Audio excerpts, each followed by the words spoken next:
Chapter 258. Li Zhongxing turned his head with difficulty. Following the rumble of the shattering, he caught a glimpse of the burning knight on horseback and his sinister smile. Amidst the sound of thunder, he froze in place. "What is this thing?" No one responded. After the initial greeting, the white horse neighed. In this room that was too small for it, it unhappily raised its hooves and stomped down. From the loud noise, thunder burst forth again, trampling the nearby sublimator into mud. Then it galloped forward again. The knight on horseback raised his weapon and slashed down with his sword from above, bestowing destruction. It was clearly a deathly silence mixed with rumbles and screams, but at this moment, it was as if the triumphant song of death was being played. The knight on the white horse stepped forward and silently slashed down with his sword and saber. He brandished his heavy axe and pierced with a resplendent brilliance. He moved forward unhindered, like tearing apart layers of thin paper. He easily tore apart one life after another. There was no room for argument, no room for explanation, and no room for hesitation. This place had indeed turned into a battlefield, so all that was left was to fight to the death. Amidst the screams of his subordinates, Li Zhongxing shuddered. He finally caught a glimpse of the pair of scarlet eyes behind the burning jade fire, as well as the tyranny and darkness that filled them, like an abyss. In the next moment, the white horse passed by him. A mournful howl burst forth in the air, and cold light intersected and overlapped, relying on the white horse's high-speed charge. The cord that was difficult to support in the past was smoothly scattered out. In the crisp sound of Jin Xiaofeng landing on the ground, the knight who had charged to the end of the hall slowly turned his white horse around. The blood-stained white horse snorted and spat out 2 lines of blazing breath. Its iron hooves rubbed against the floor, bursting with sparks. Once again, it launched a charge. Death swept over. As if sitting in a nightmare, Yuan Zhao woke up from his dream, gasping for breath in exhaustion. Then he found himself lying in the infirmary, the white light above his head, the 4-bottle hanging on the shelf next to him, and the strange old man lying on the bed next to him, his heart like dead ashes. The old man leaned on the raised bed and stared blankly ahead, motionless. "You're awake." Eldest cousin's bright smile appeared from the side. He lowered his head and looked at his stunned expression. He didn't care where he was and still had a cigarette in the corner of his mouth. After taking 2 puffs, he pulled over a trash can and flicked it inside. "Am I leaving?" It took a long time for Yuan Zhao to react. "Ah, that's right." The eldest cousin nodded. Because of the curse and the use of a forbidden technique, the damage to his origin substance was quite severe. After leaving the arena, he fainted. Thankfully, he'll be fine after a few days of rest. "Oh," Yuan Zhao nodded, as if he didn't fully understand. Soon after, he finally recalled what he had done. His eyes instantly became sluggish, and the expression he used to look at eldest cousin became somewhat uneasy. "I'm sorry. I saw everything." Eldest cousin nodded, but he wasn't angry. He was just calm. He was like an eternal optimist. No one had ever seen him angry. He always looked like a cheerful big brother. But for some reason, when he stopped smiling, Yuan Zhao always felt a little scared. "Yuan Zhao, you shouldn't have gotten involved in Huaishir's matters," he suddenly said. "If you want everyone to treat you as an independent adult, you need to learn how adults do things. Adults need to pay attention to the pros and cons." His words caused Yuan Zhao's heart to sink layer by layer. Doing this will only cause friction between the Yuan clan and the Lin clan. In addition, you won't gain any actual benefits. This isn't a choice that a mature person should make. Yuan Zhao was silent for a long time.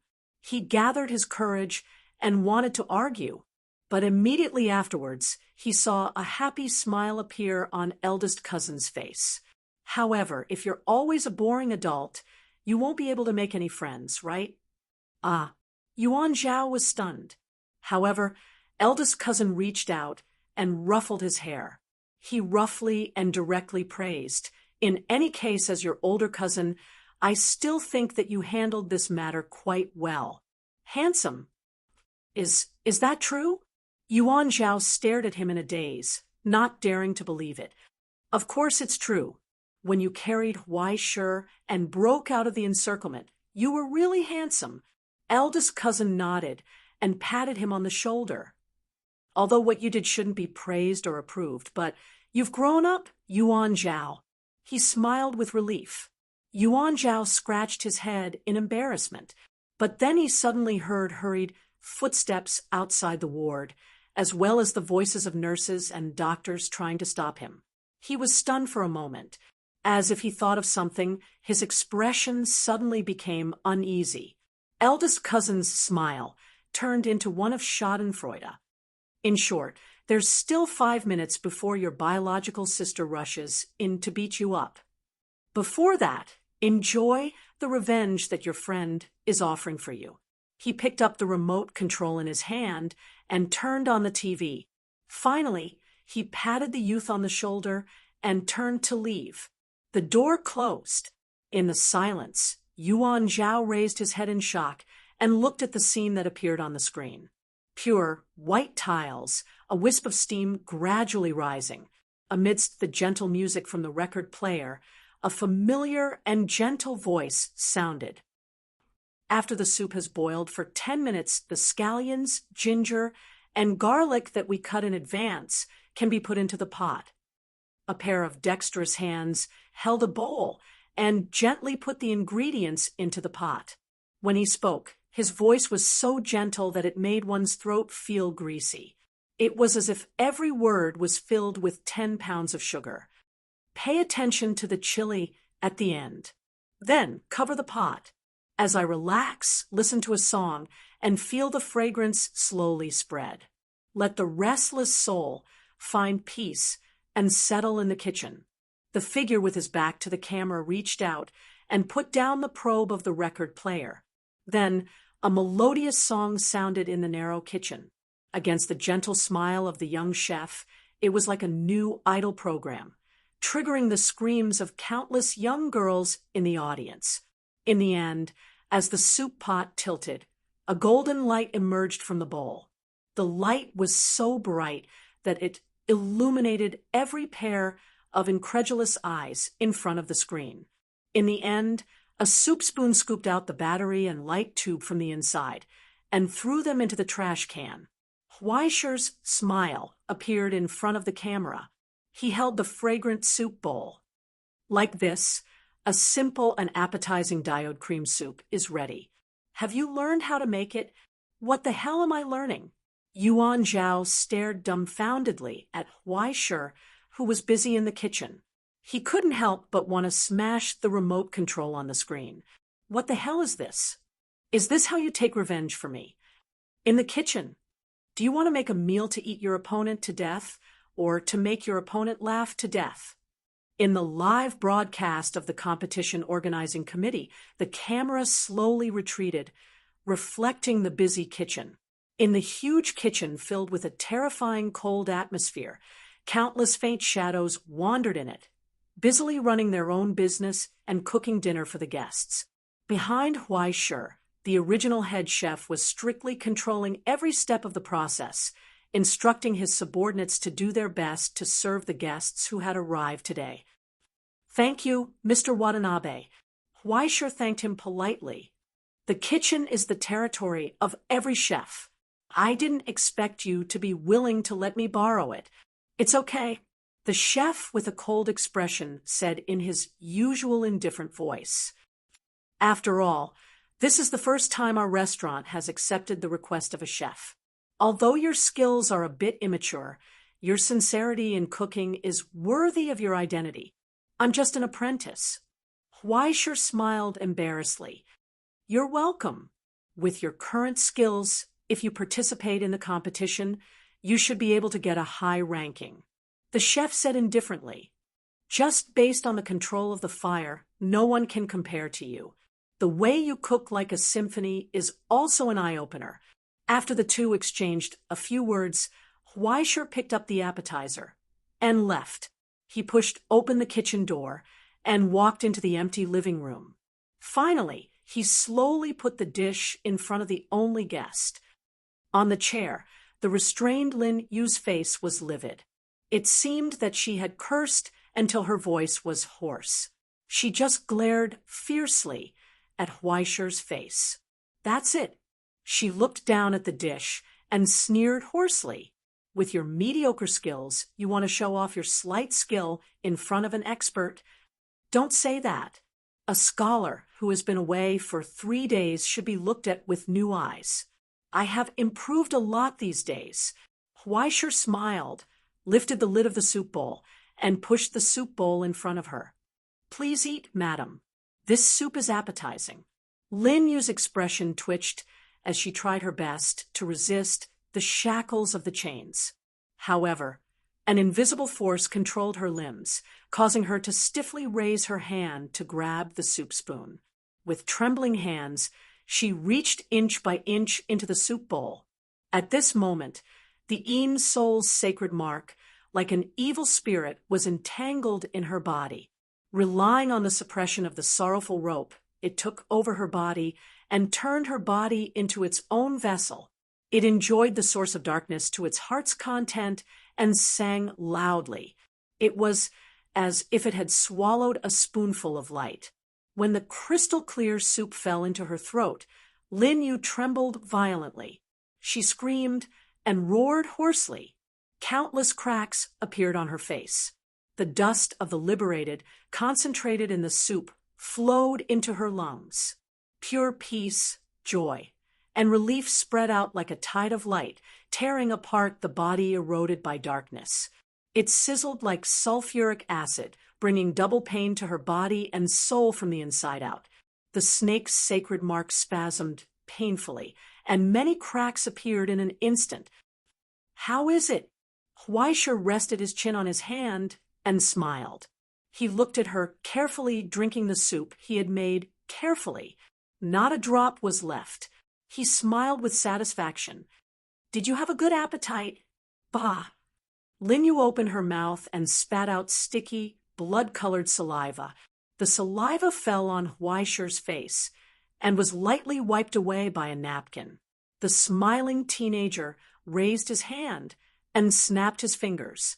A vague shadow stepped out of the kitchen with a plate and respectfully presented the first dish of tonight's dinner. It's a pity that the order of serving the dishes is wrong. The soup should be served later. Weischer sighed regretfully. It's my first time working in a big kitchen. I haven't cooperated with you before, so I'm a little slow. I'm sorry that your dining experience is discounted. What answered him was only sharp curses, as well as bone-deep resentment and hatred. Why are you so angry? Weischer looked at her calmly. He looked at her desperate struggle, trembling hands, and swallowing the dishes that were filled with endless anger into her mouth. There is a saying that the world kisses me, and I sing in return. Can you sing? In the dead silence, only painful screams could be heard. The essence of the ashes and the venom of the plague broke out in her body, bringing endless despair and madness, tearing her soul and reason little by little. But for some reason, in the silence, the screams were as melodious as a song.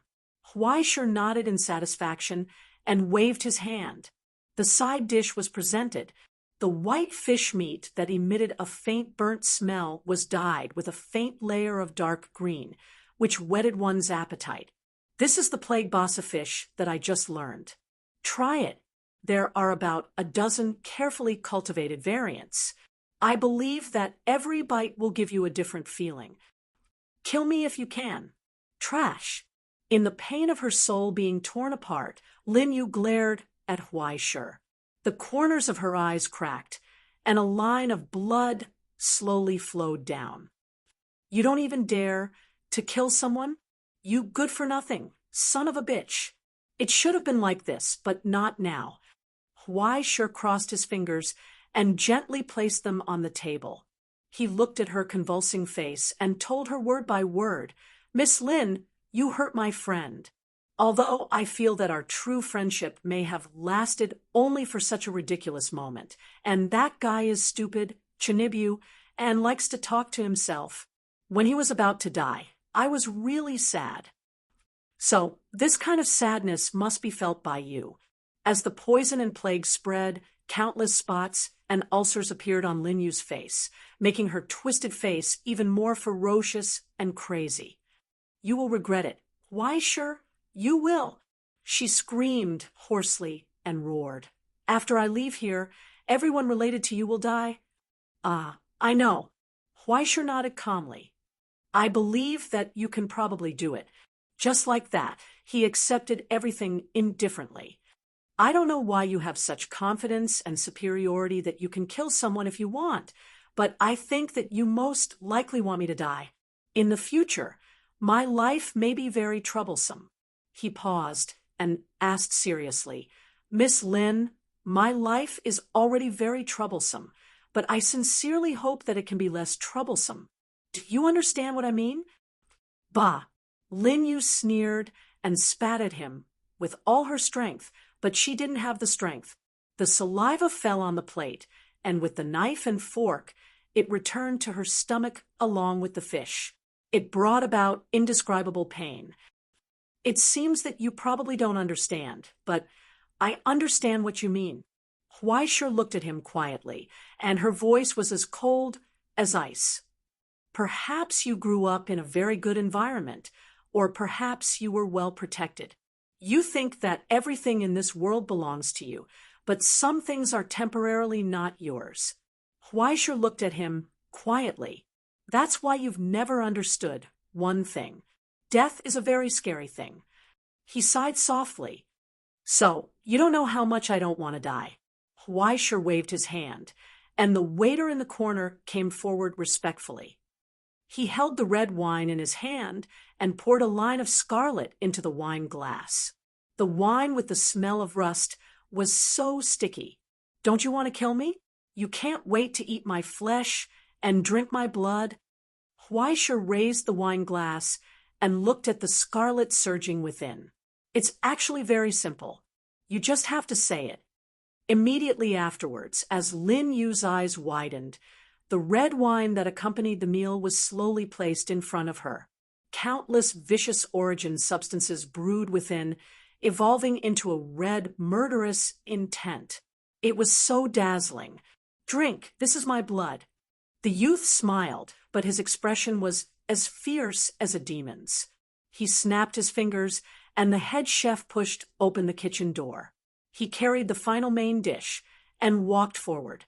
He carefully placed a steak in front of Lin Yu and sprinkled it with black pepper sauce and spices from the abyss. On the warm iron plate, the rich aroma of meat spread out. It was so tempting, but in the eyes of the witch, it was like the deepest disaster. The malice and darkness within had already spread into the air, enveloping the entire restaurant in an ominous shadow. "Eat Lin Yu." Sure smiled and looked at her.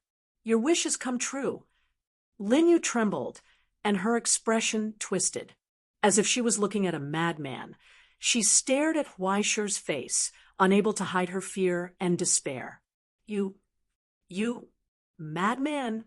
You actually." She used all her strength to scream and resist her body, but her hand still futilely picked up the scarlet wine and slowly poured it down her throat. The killing intent, anger, despair, and darkness that was so dense that it condensed into substance spread out from her body.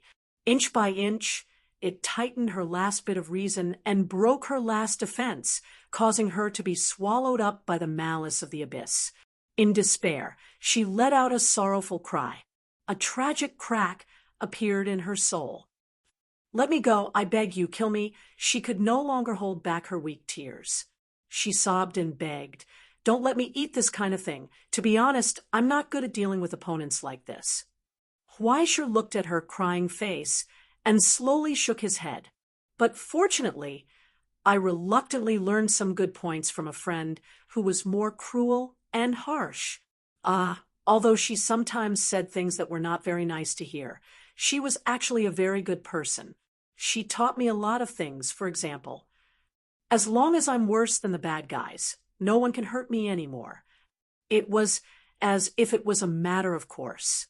In the dead silent venue, under the dull gazes of countless people, on the big screen, the handsome young man casually picked up the knife and fork and helped her to divide the main dish on the plate.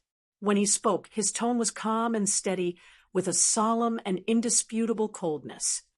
So, from today onwards, you have to learn to tremble when you think of my name, cry when you see my face, and kneel on the ground to repent when you hear my voice. As if announcing fate, Huaisher looked at her face and said to her word by word, "Because you made me your enemy." Dead silence. In the deathly silence, even the sound of choking sobs disappeared in the suffocation of despair. Only Huaisher's voice spread in the silence, gentle and warm. 1 year later, 2 years later, 10 years later, you may grow up and become more reasonable. You may have a new life. But when you open your eyes every day, you have to live in this nightmare forever, as long as I'm still alive in this world. In front of the table, the woman trembled involuntarily. She was swallowed by the chill from the bone marrow, but she could not make a sound. The steak full of malice was picked up by the fork and brought to her lips. "So, eat, Linyu, this is your fate." Huaisher bent down and whispered in her ear, "Let's fight to the death." So, in the live broadcast of the organizing committee, under the witness of countless stunned, and in the tyrannical banquet that belonged to the devil finally ushered in the climax of lamentation. Chapter 2:59. The banquet ended in a jubilant atmosphere. It could be said that both the guests and the host enjoyed themselves. All of Huaisher's dishes were happily eaten by the guests, not leaving a single bite behind. They clicked their tongues in wonder, vigorously praising Huaisher's cooking skills and offering their own praise and admiration, as if Huaisher didn't know whether the guests were happy or not, but as a chef, Huaisher was quite happy and joyful. Before Linyu left, he gave her a lot of coupons and told her that she could continue to eat for free the next time she came. As for whether she was happy or not, no one knew. Towards the end of the meal, she no longer cried or roared. In fact, she didn't even make a sound. She didn't cry or laugh.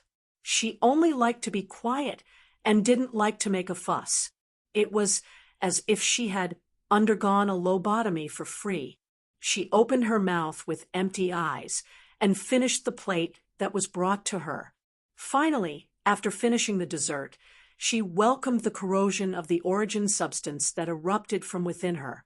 She finally left, sorry for the inconvenience.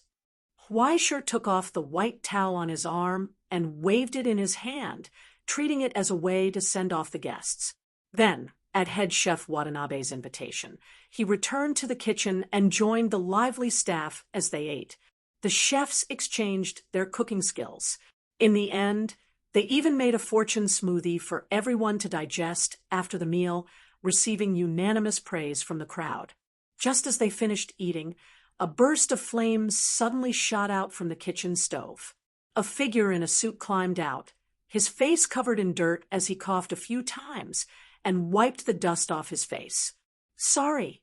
He looked at the head chef. "Is there a Mr. Huaisher here?" H.M. Huaisher, who was slurping his soba noodles, turned around in surprise. Seeing the visitor, he coughed a few times and walked over politely. He bent his waist and bowed 90 degrees, respectfully handing over his name card with both hands. Secretary of the Chef Demon Tournament's organizing committee? Huaisher was stunned. "You're looking for me?" "To be exact, I'm here on behalf of the Cooking Demon Competition's organizing committee. I'm here to send you a notice." Without raising his head, The visitor continued to maintain a 90-degree bow. He took out a rather quaint and serious letter from his briefcase and presented it with both hands. He opened the envelope, and a black card slid out. Huaishi's origin substance fluctuations were also imprinted on it. It was obvious that it had been specially crafted. "What is this?" "Your identification." The secretary of the Cooking Demon competition announced solemnly the organizing committee praised your outstanding performance and unanimously approved your promotion. Your talent and skills no longer need to be verified by the competition. You have used real actions to promote the essence of dark cuisine and showed your excellent talent as a cooking demon. Congratulations, Mr. Huaishi. From today onwards, you are a genuine cooking demon. Before Huaishi could react, head chef Watanabe, who was beside Huaishi, suddenly stood up and applauded enthusiastically. Then the two chefs, the four assistant chefs, and all the restaurant staff stood up and looked at him with surprise and envy, applauding and praising. Yo, yo, yo, yo, yo. Huaishi-ku, head chef Watanabe, who had a cold personality, grabbed Huaishi's hand and congratulated him warmly. He was so happy that his face turned red, as if he had seen a child from his village get admitted to Peking University. He was even more excited than Huaishi. Why, AI, AI, AI, AI, AI. Yeah. Everyone surrounded Huaishi in the middle, applauding and praising with congratulatory smiles. Huaishi was so scared that he suddenly felt like the whole human race had turned into orange juice. Why are you guys even happier than me? In order to celebrate Sophia's promotion to a cooking demon in his kitchen, Watanabe had his apprentice take out a bottle of sake from his collection and opened it. He invited the secretary who came to inform him, and everyone had a few drinks together. Huaishi was pleasantly surprised. He didn't know how the sake was brewed, but it was actually rich in the vitality of a large number of plants. There were also dozens of abyssal plants that Huaishi had never felt before. After drinking a small cup, his old wounds were healed. He sighed happily. The head chef glanced at his apprentice, and the apprentice knowingly sat next to Huaishi and poured the sake for him. The secretary was not like Huaishi, who couldn't even taste it. After taking a sip, he was pleasantly surprised. Could this be a treasure of Tengu Mountain? It was given to me by the head chef when I was studying. The head chef smiled reservedly. Now that I'm about to leave, I didn't expect to encounter such a happy event. Drinking it here is not a waste of this bottle of good wine. After Huaishi took a sip, how could he not know that it was a good thing? He didn't dare to drink more. Speaking of which, if it wasn't for Mr. Kitten's phone call just now, I wouldn't have known that I had received your help. The head chef nodded and said, although it's inconvenient to say more about the reason, please drink to your heart's content. This is what you deserve. Huaishi was dumbfounded as he held the wine glass. Although he didn't understand what had happened, he was treated to drinks for free. So drinking was the right thing to do, but he still couldn't react. I'm a culinary demon now. Oh, your heroic bearing in the competition is really the first time I've seen it in my life. Please don't belittle yourself. The secretary respectfully toasted and then introduced, with that card, you can rent a kitchen at any time in the present realm, the border, or even any place in hell, free of charge. If you choose to open a restaurant at a fixed location, the restaurant you are in will automatically be certified by the Mouth of Hunger, and you can eat for free in most restaurants in all of hell. No, it should be said that most restaurants are happy to entertain a culinary demon like you.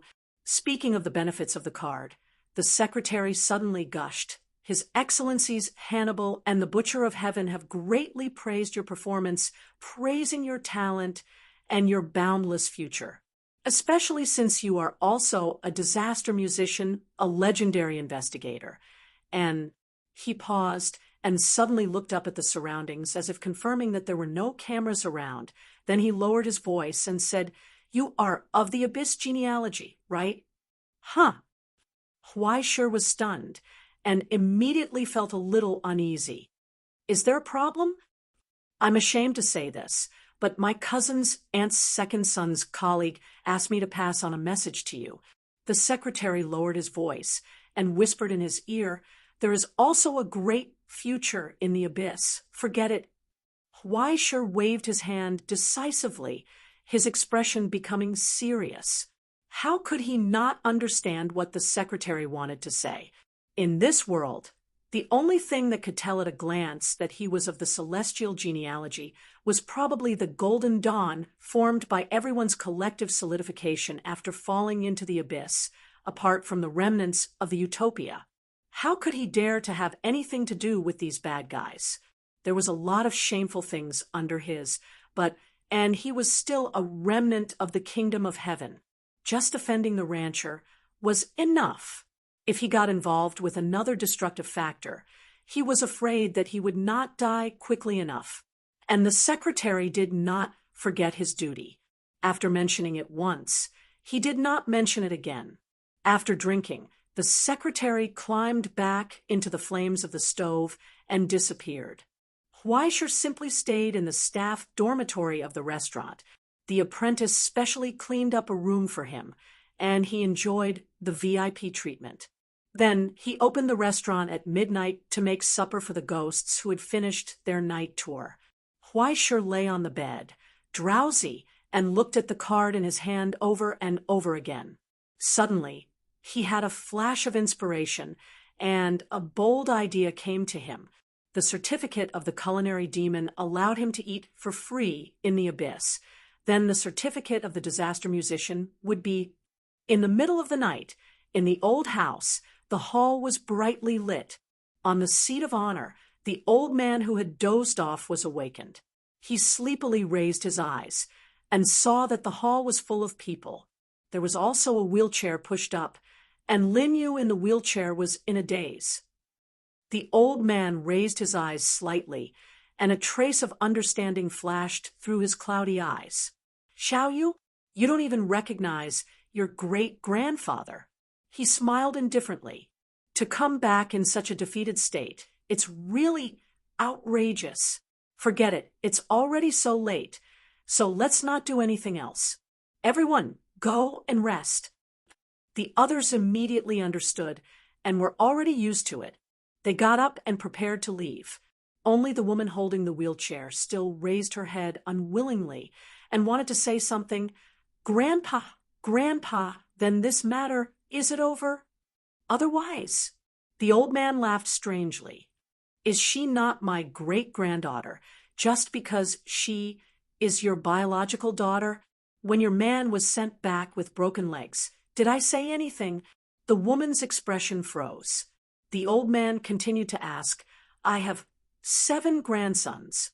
Other than your man and third brother, aren't there 4 dead brothers my grandsons as well?" The woman's face was pale. Even though she had heard about it, it was still difficult for her to accept such a cold end. But that person in the live broadcast, that's why it's said that a loving mother leads to a useless son. It's all nonsense. The old man sighed regretfully and shook his head. "Since I can remember, I have 7 uncles. Only one can live until now. I have 14 brothers. Only little 8, and I can live until now. I'm the only one who can reach the 5th level. You only have 1 daughter, and she's not dead, is she? She's perfectly alive, you know? If you ask me, little Chin, you should be happy." There was no indifference or alienation in his words. Rather, it was a kind of seriousness that was almost as if he was telling the truth. No one could refute him. The woman was stunned. The old man raised his head and seemed to be a little more awake. His vague voice became clearer. "Since everyone is here today, I might as well say a little more." He looked around at his heirs and nodded. "Among you, some are ascendants and some are not. some have enemies outside, and some haven't left the house. Those who haven't returned are either dead or seeking death. You're all very hardworking children. Very good. The Lin family has always been like this since ancient times. That's right. You've been doing all kinds of evil things outside. He asked, "Is there anyone else who doesn't know that the Lin clan is crazy?" There was a burst of laughter.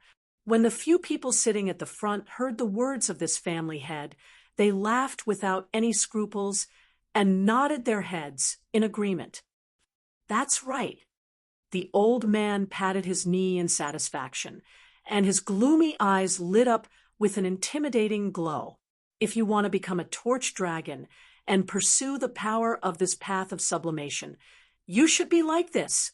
If you don't attract hatred, how can you convert origin substance? If you don't provoke trouble, how can you obtain the fruit of sin? Do you want to help me cross the road and do good deeds? Below, the wanton laughter became louder and louder. Without any hesitation, dozens of pitch-black origin substance fluctuations soared into the sky. In the blink of an eye, they swallowed all the stars at the border, covering the sky and darkening the earth. But in the darkness, the old man's turbid eyes were as piercingly cold as the scorching sun, emitting a tyrannical light.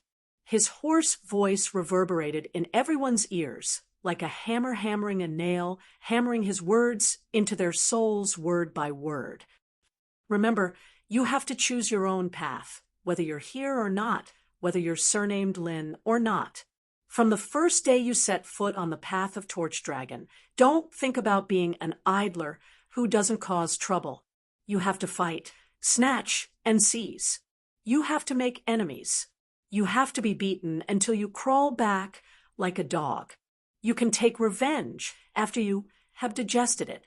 You can be a witch and collect abyss sediment, or you can be a spell master and go to hell to steal by force. This is the path you have chosen, a path with no chance of survival. Those who are afraid can go to the back of the mountain at any time and use the lightning tribulation's secret instrument to wash off the sacred mark. You can take the money and go to the present world to be a rich second generation. In the future, don't say that you are a member of the Lin family. To them, being associated with this kind of family is a big misfortune. But what about you? What is the Lin family to you? The old man's eyes were like the sun shooting out flames, and his voice shook the entire border.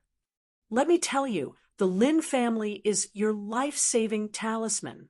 With this life-saving talisman, you can provoke trouble as much as you want outside.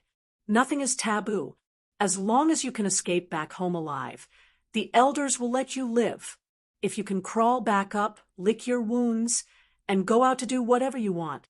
If you can't crawl back up, just shut the door and be a good-for-nothing. The Lin family is a big family. They don't lack your food. I don't know how many times I have told you this since you were young, but I ask you now, if you die outside, what will you do?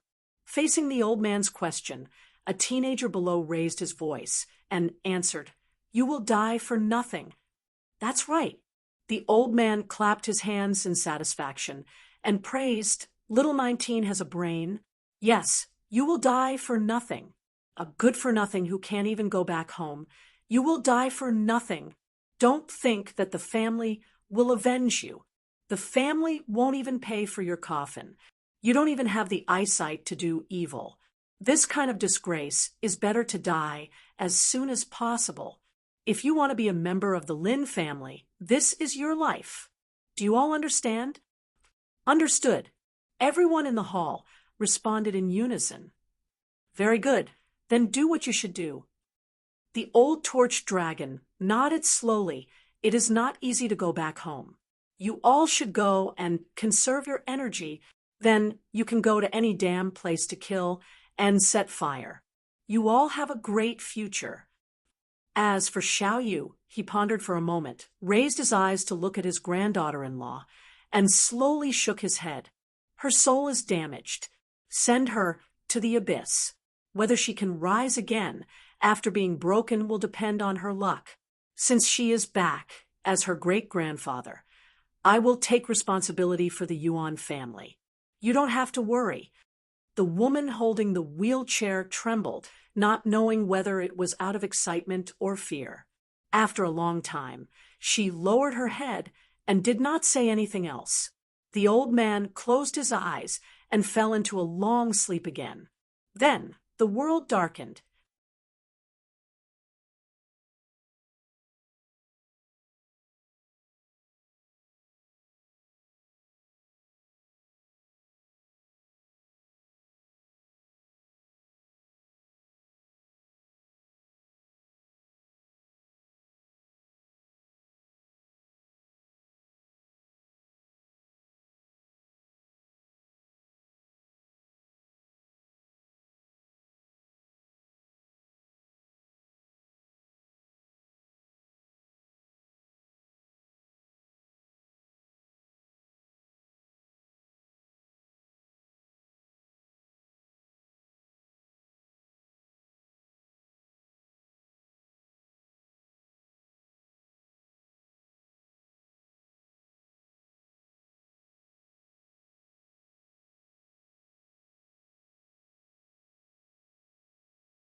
Chapter 260.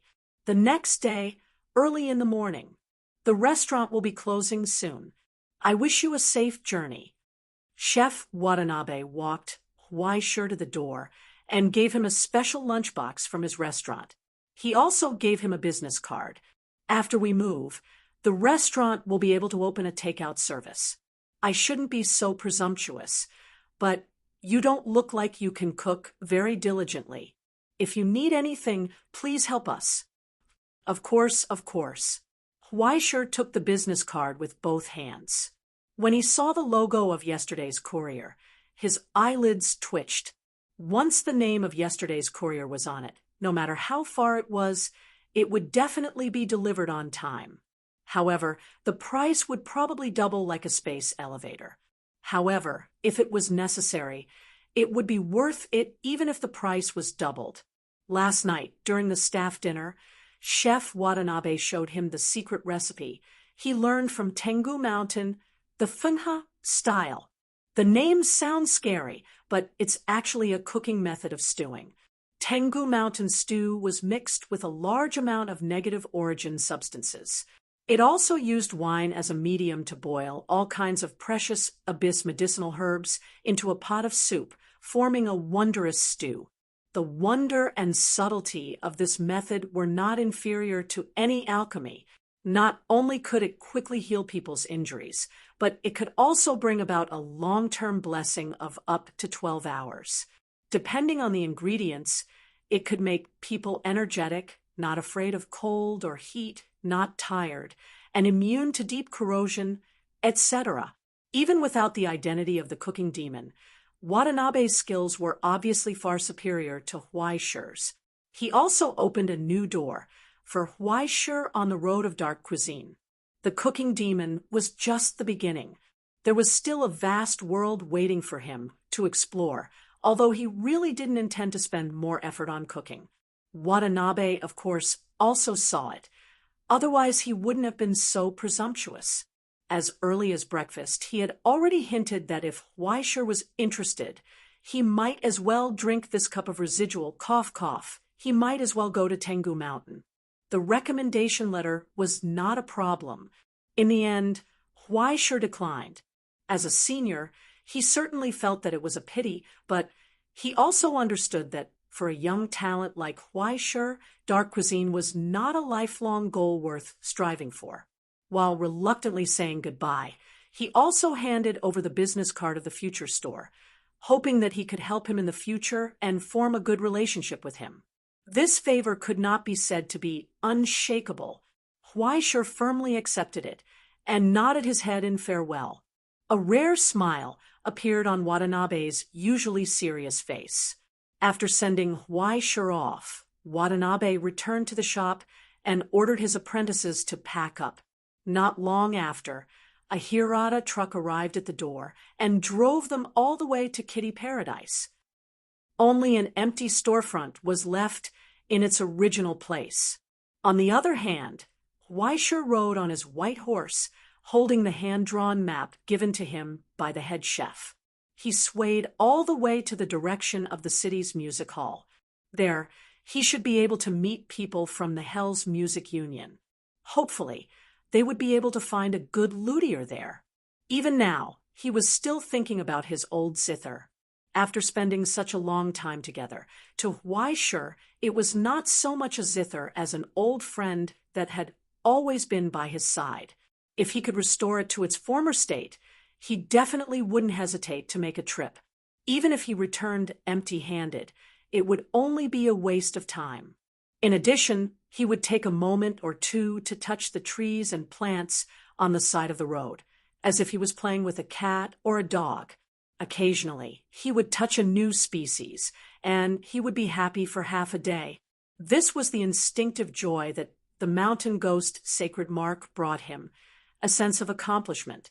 As the origin substance became more and more mixed, the chaotic life force within it became more and more exuberant. There was order in the chaos, just like in a deep forest. Even if it grew wild, it had its own rules. With every new strand of life force, Huaishir's origin substance became more and more lively. In the end, it seemed as if it had a life of its own, constantly leaping about. Wherever the white horse passed, it would leave behind traces of grass and shrubs on the asphalt road. Huaishir was planting grass everywhere. Now, he finally understood how the mountain ghost sacred mark grew. It was like illegally raising funds. Its origins were complicated, and there were many of them, but the most important thing was the circulation. By connecting with different networks, it ensured that there was a balance between the flow and the flow of profits. In the present realm, there was the suppression of the 3 great restrictions, so he couldn't run rampant. However, in the infernal realm, there was only the heart-pleasing framework. There was no way to defend against this strange method of life force circulation. During his battle with the prince, he had also discovered a new method, which was to connect the life force within his body with the surrounding life force network, creating a distributed server effect for a short period of time. To put it simply, Huaishir's life force was like some kind of colorful website that couldn't be seen by children. Its life force was as exuberant as a poisonous plant. In this state, the damage from piercing wounds and blunt blows from heavy weapons would be greatly reduced. If you wanted to kill him, you would have to destroy his vitals or forcefully dismember his corpse. Otherwise, if one of his servers was temporarily sealed, as long as he transferred out a strand of life force in advance, he would be able to preserve his most precious seed and sprout again after the limelight passed. Yes, as long as he could pay back the losses from his illegal fundraising in a short period of time, he would be safe and sound. From the looks of it, the illegal organization operation, skill seemed to be becoming more and more important. Huaisher rubbed his chin with one hand and carelessly stroked the flowers and plants with the other. His mind wandered, and his thoughts wandered, leisurely enjoying the tranquil morning. If one ignored the constant rumbling and faint screams in the distance, they would not be able to escape. Huaisher estimated that he had collected about 1,000 different types of life force, and he was about 3,000 or 4,000 away from the mountain ghost sacred mark's completion. Although the lack of numbers was slightly shocking, it was actually the easiest to deal with. Although the abyssal plant species were not considered common goods, they were cultivated by all major organizations, not to mention the Survival Institute, which claimed to gather all forms of life in the world, the Stone Cauldron Society, which monopolized all kinds of alchemy materials and claimed to cultivate 10 subspecies every day, the Milky Sea Fragment, which grew all things in the Indian genealogy, and so on. Just the borders that produced unique abyssal plants were countless. The Eastern Summer genealogy had 3 borders that were exclusively used by the alchemists of the genealogy for their daily needs. For Huaisher, this was not the most difficult. Even if he wanted to find precious species, he would just have to spend a little more money and time. Moreover, he was not buying. He just wanted to take a look and touch it. Was that not okay? He was already prepared to go whore. Therefore, the most difficult thing was the next advancement. According to Crow, he could choose what he wanted. For Huaisher, there were as many as 3 advancements he could choose from. The simplest one was not to pursue the quality of the source substance. He could eat as much as he wanted and rely on the quantity of pure vitality to break through the barrier. He could transform the same kind of vitality into a qualitative change and naturally advance.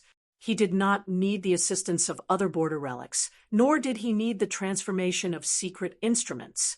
However, after this advancement, his stigmata would break away from the celestial genealogy and turn into a hidden path of sublimation of the Eastern Summer genealogy. In the end, he could still reach the 5th level and become the Azure Emperor. There was still room for further advancement. However, by doing this, he would not be considered a member of the celestial genealogy. It was equivalent to everyone sharing a portion of their belongings and returning to the old Gao village to live their own lives. It was hard to say whether the Book of Destiny would still recognize him as a clerk at that time. Although Huaisher had always had a headache about some of the things that the Book of Destiny represented, if he were to let it leave him now, he still chose to hug the Book of Destiny and shout that it was so fragrant. He had been on the pirate ship for so long, why bother?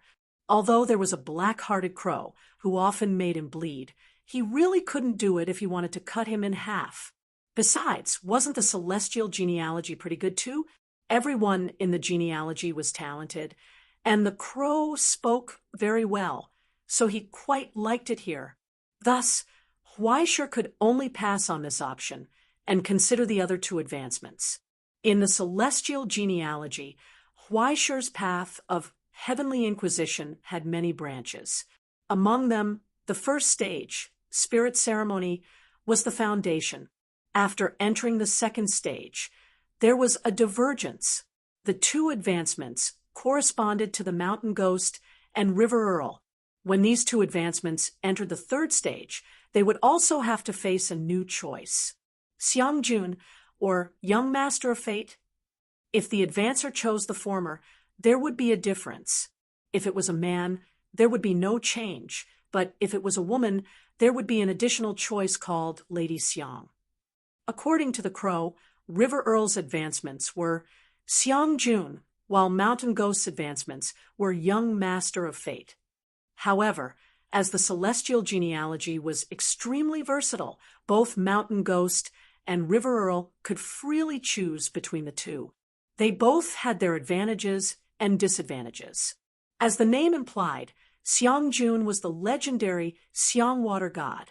It was a pure soul that was born in the water and could greatly increase the user's affinity with water. It was invisible when it entered the water.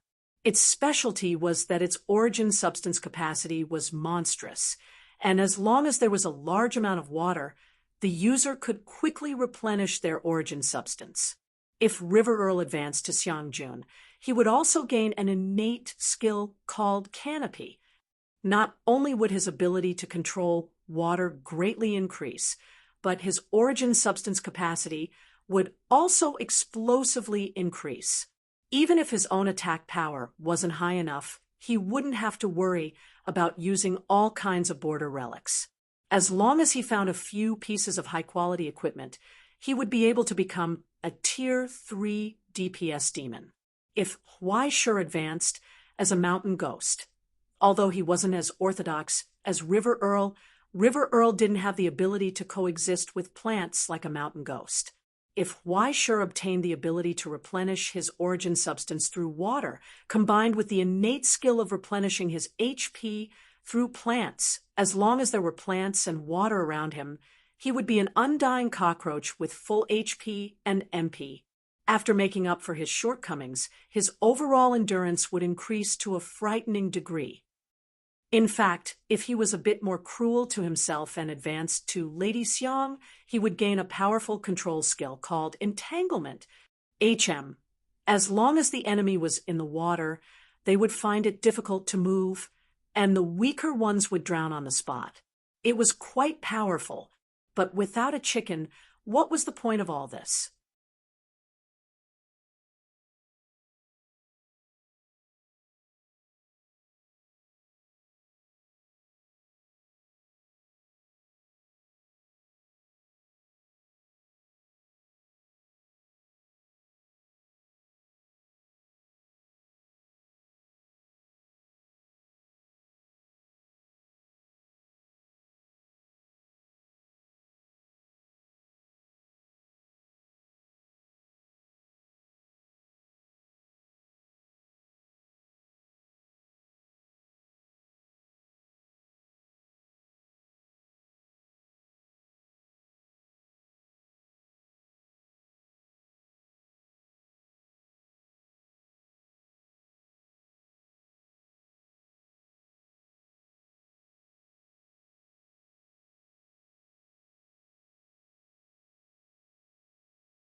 Chapter 261. Therefore, when Crow said that she had a bold idea, Huaishur immediately picked up the axe and the broadsword, forcing her to take back the bold idea. Next was the direction that Huaishur had been working towards, the orthodox evolution of the mountain ghost, young master of life. With the mountain ghost laying the groundwork, Huaishur was too lazy to flip the table this time. According to the legends, young master of life was also a woman, and after some research, Huaishur found that she was not just a goddess. To put it simply, she was the guardian of children, but if you dug deeper, you would find that she was a fertility goddess. I won't ask why you want me to evolve into a child-giving Guanyin. Huaishur sighed on the horse. But a god with such a long history and high status can't possibly be a third-order god, right? Among all the sacred marks that Huaishur knew, all the sacred marks that had divinity were all fourth order and above. Even without mentioning the gap between third order and fourth order, how could an orthodox god be reduced to third order? You're ignoring another thing, and that is that sacred marks are sacred marks and gods are gods. Crow's voice sounded in his ear. It's only called that because it originated from young Master of Life, and not young Master of Life herself. Moreover, young Master of Life does not simply represent fertility. You're a young man full of vigor. Can't you find a girlfriend early and stop thinking nonsense in such a place? Don't interrupt me. Huaishur saw through her purpose of rambling. Go on, young Master of Life. All right. Crow sighed. Since ancient times, whether it's the West or the East, which region, which genealogy, which source book, most of the representatives related to life have been women. You can understand this, right? Just like the snake represents sublimation, and the moon represents the soul. This is a corresponding relationship that you should have established when learning alchemy. Don't make me make up lessons for you. You're saying that women are just a symbol. More than that, Crow said flatly, young arbiter of life's sacred mark doesn't represent fertility, but the birth of life. Don't confuse the two. On the other hand, the guardian of the child could be understood as the child of God. What do you mean? Huaishur was stunned for a long time. There are many places where children can see gods, and children's eyes can see things that adults can't, right? Crow said slowly, pure origin substance is similar to the nature of the gods in a certain way. Huaishur, the reason why this stigmata is called young arbiter of life, other than its connection with the life domain, is because it has at least reached the pure domain that only fourth grade stigmatas can reach. Huaishur was stunned for a long time before he was overjoyed. In other words, if I become a young arbiter of life, I can obtain part of the god's characteristics. In your dreams, the crow sneered. Compared to a real god, what you have is not even comparable to a single cell. At best, it's only comparable to a single strand of mycoplasma. You'd better not think too much about it. It's too insignificant to bring you any benefits. But the most important thing is often not the amount, but the difference between having and not having. Do you understand? Huaishur thought for a moment and vaguely understood. Sometimes, even the difference between 0 and 0, 0, 0, 0, 0, 0, 1 was as huge as the gap between heaven and earth. That's why I suggest that you consider this advancement option. Crow said, although your combat strength won't have an earth-shattering change like Xiangjuan, if you choose this advancement when you step into the fourth stage, you won't be stuck like other ascenders. You understand? A great future, right? Huaishur sighed. Someone told me about it last night. Not only that, Crow said, advancing to the fourth stage requires not only the right time, the right place, and your own foundation, but also the transformation of your soul. At that time, your soul will completely merge with the stigmata, and there will be no distinction between the two, completing a complete qualitative change. If my guess is correct, the young arbiter of life stigmata is one of the stigmata that is most compatible with your confining hand. You won't have any trouble at this stage. Huaishur was puzzled. The confining hand and the young arbiter of life were compatible. One was the transformation between metal and origin substance, and the other was the birth and transformation of life. How could they be compatible? There's no point in saying this now. You'll understand when the time comes. Crow shook his head. Finally, the young arbiter of life's advancement is the most suitable stigmata for the Nibelungen ring in the celestial genealogy, apart from the Dusk Road. Is it suitable for creating toolmen? Huaishur was puzzled. It doesn't feel very useful. It's pretty strong when it's sent to self-destruct, but other than that, it feels very ordinary. Could it be that there's a setting to unlock new functions? Crow sighed, disappointed that Su Chun had failed to live up to his expectations. Fine, this thing is screwed in your hands. This idiot had never thought that when he was a mountain ghost, he could raise 3 Een souls. When he became a young arbiter of life, not only would the number of troops increase from 3 to 5, but he could also raise the Een souls into mountain ghosts, and have each mountain ghost bring 3 Een souls with them. And when he reached grade 4 and upgraded the Nibelungen ring, the number of troops under his command would increase from 5 to 10, and the 10 mountain ghosts would evolve into young arbiter of life. At the same time, each mountain ghost would have 5 mountain ghosts, and the mountain ghosts would... Back then, the Dusk Road was known as the most shameless ascension road in the celestial genealogy. It relied on this kind of spending money to increase the number of people, okay? You've profited greatly. Crow wasn't willing to say any more, and Huaishur didn't pursue the matter. After knowing that young arbiter of life wouldn't turn him into a woman, he felt relieved, and immediately began to worry about the materials needed for the ascension. Not only were there all kinds of abyss oddities and border relics needed for the ascension ritual, there was also a long list of things that made Huaishur's wallet twitch and a bunch of to-do items. This time, Crow said, "You're already a mature idiot. You need to learn to do your own ascension." She didn't care about anything other than hosting the ascension ritual when the time came. And if he wanted to do all this, Huaishur would either have to spend 3 years running around to collect all kinds of things, or he would have to prepare a small gift and spend money to solve the problem. Spending money was impossible, so Huaishur could only hold his wallet tightly and prepare to run around the realm, the border, and the various hells. But some of the materials still required luck, and there were even more things that were completely incomprehensible.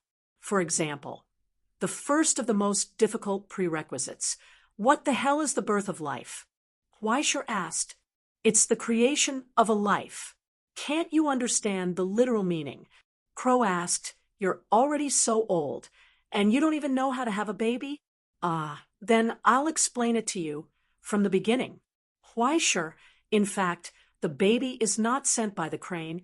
It can only be sent if you charge your phone. Huaishur coldly interrupted her, squinting and questioning, who was the one who said 2 days ago that she didn't want 404?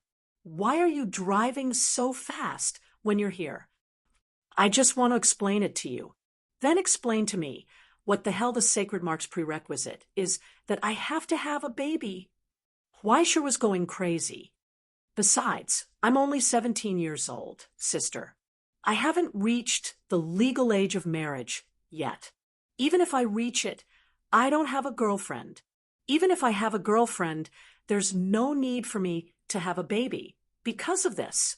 Crow thought for a moment and sincerely suggested, when the time comes, you can do it and deny it. Anyway, you only need to understand the process of a life's growth. If you think it's too troublesome, you can be more straightforward and ruthless. You can kill both mother and child. That's enough. Huaishur glared at Crow on the title page. You want me to be a scumbag who abandons her after using her? Hey, there are only so many ways to create a life. Giving birth to a child is one of the simplest ways. Crow helplessly shrugged, with a helpless look on her face. Of course, there are other ways, but they're not as simple and fast as this. At most, you can take your time to find one. After all, I'm not the one who's anxious. I'm so troubled. The young man looked up to the sky and sighed helplessly. The white horse rolled its eyes and suddenly had the urge to kick him. Fortunately, when Huaishur began to repeatedly jump at the limit of the white horse's endurance, they finally arrived at the place. Yamatai Arts Hall. According to the head chef, Watanabe, it was one of the older classical concert halls and had more frequent contact with the outside world. If one were to seek communication, they would definitely not return disappointed. Just as Huaishur was looking at the quiet building behind the door in front of him, he heard the sound of the door opening. Behind the door, a skeleton in formal attire stumbled forward and bowed to Huaishur. "I've been waiting for a long time, Mr. Huaishur." Huaishur raised his eyebrows. "You know me?" The skeleton's chin opened and closed, making a cracking sound. "Although I haven't seen you before, your heroic appearance has spread throughout Yamatai."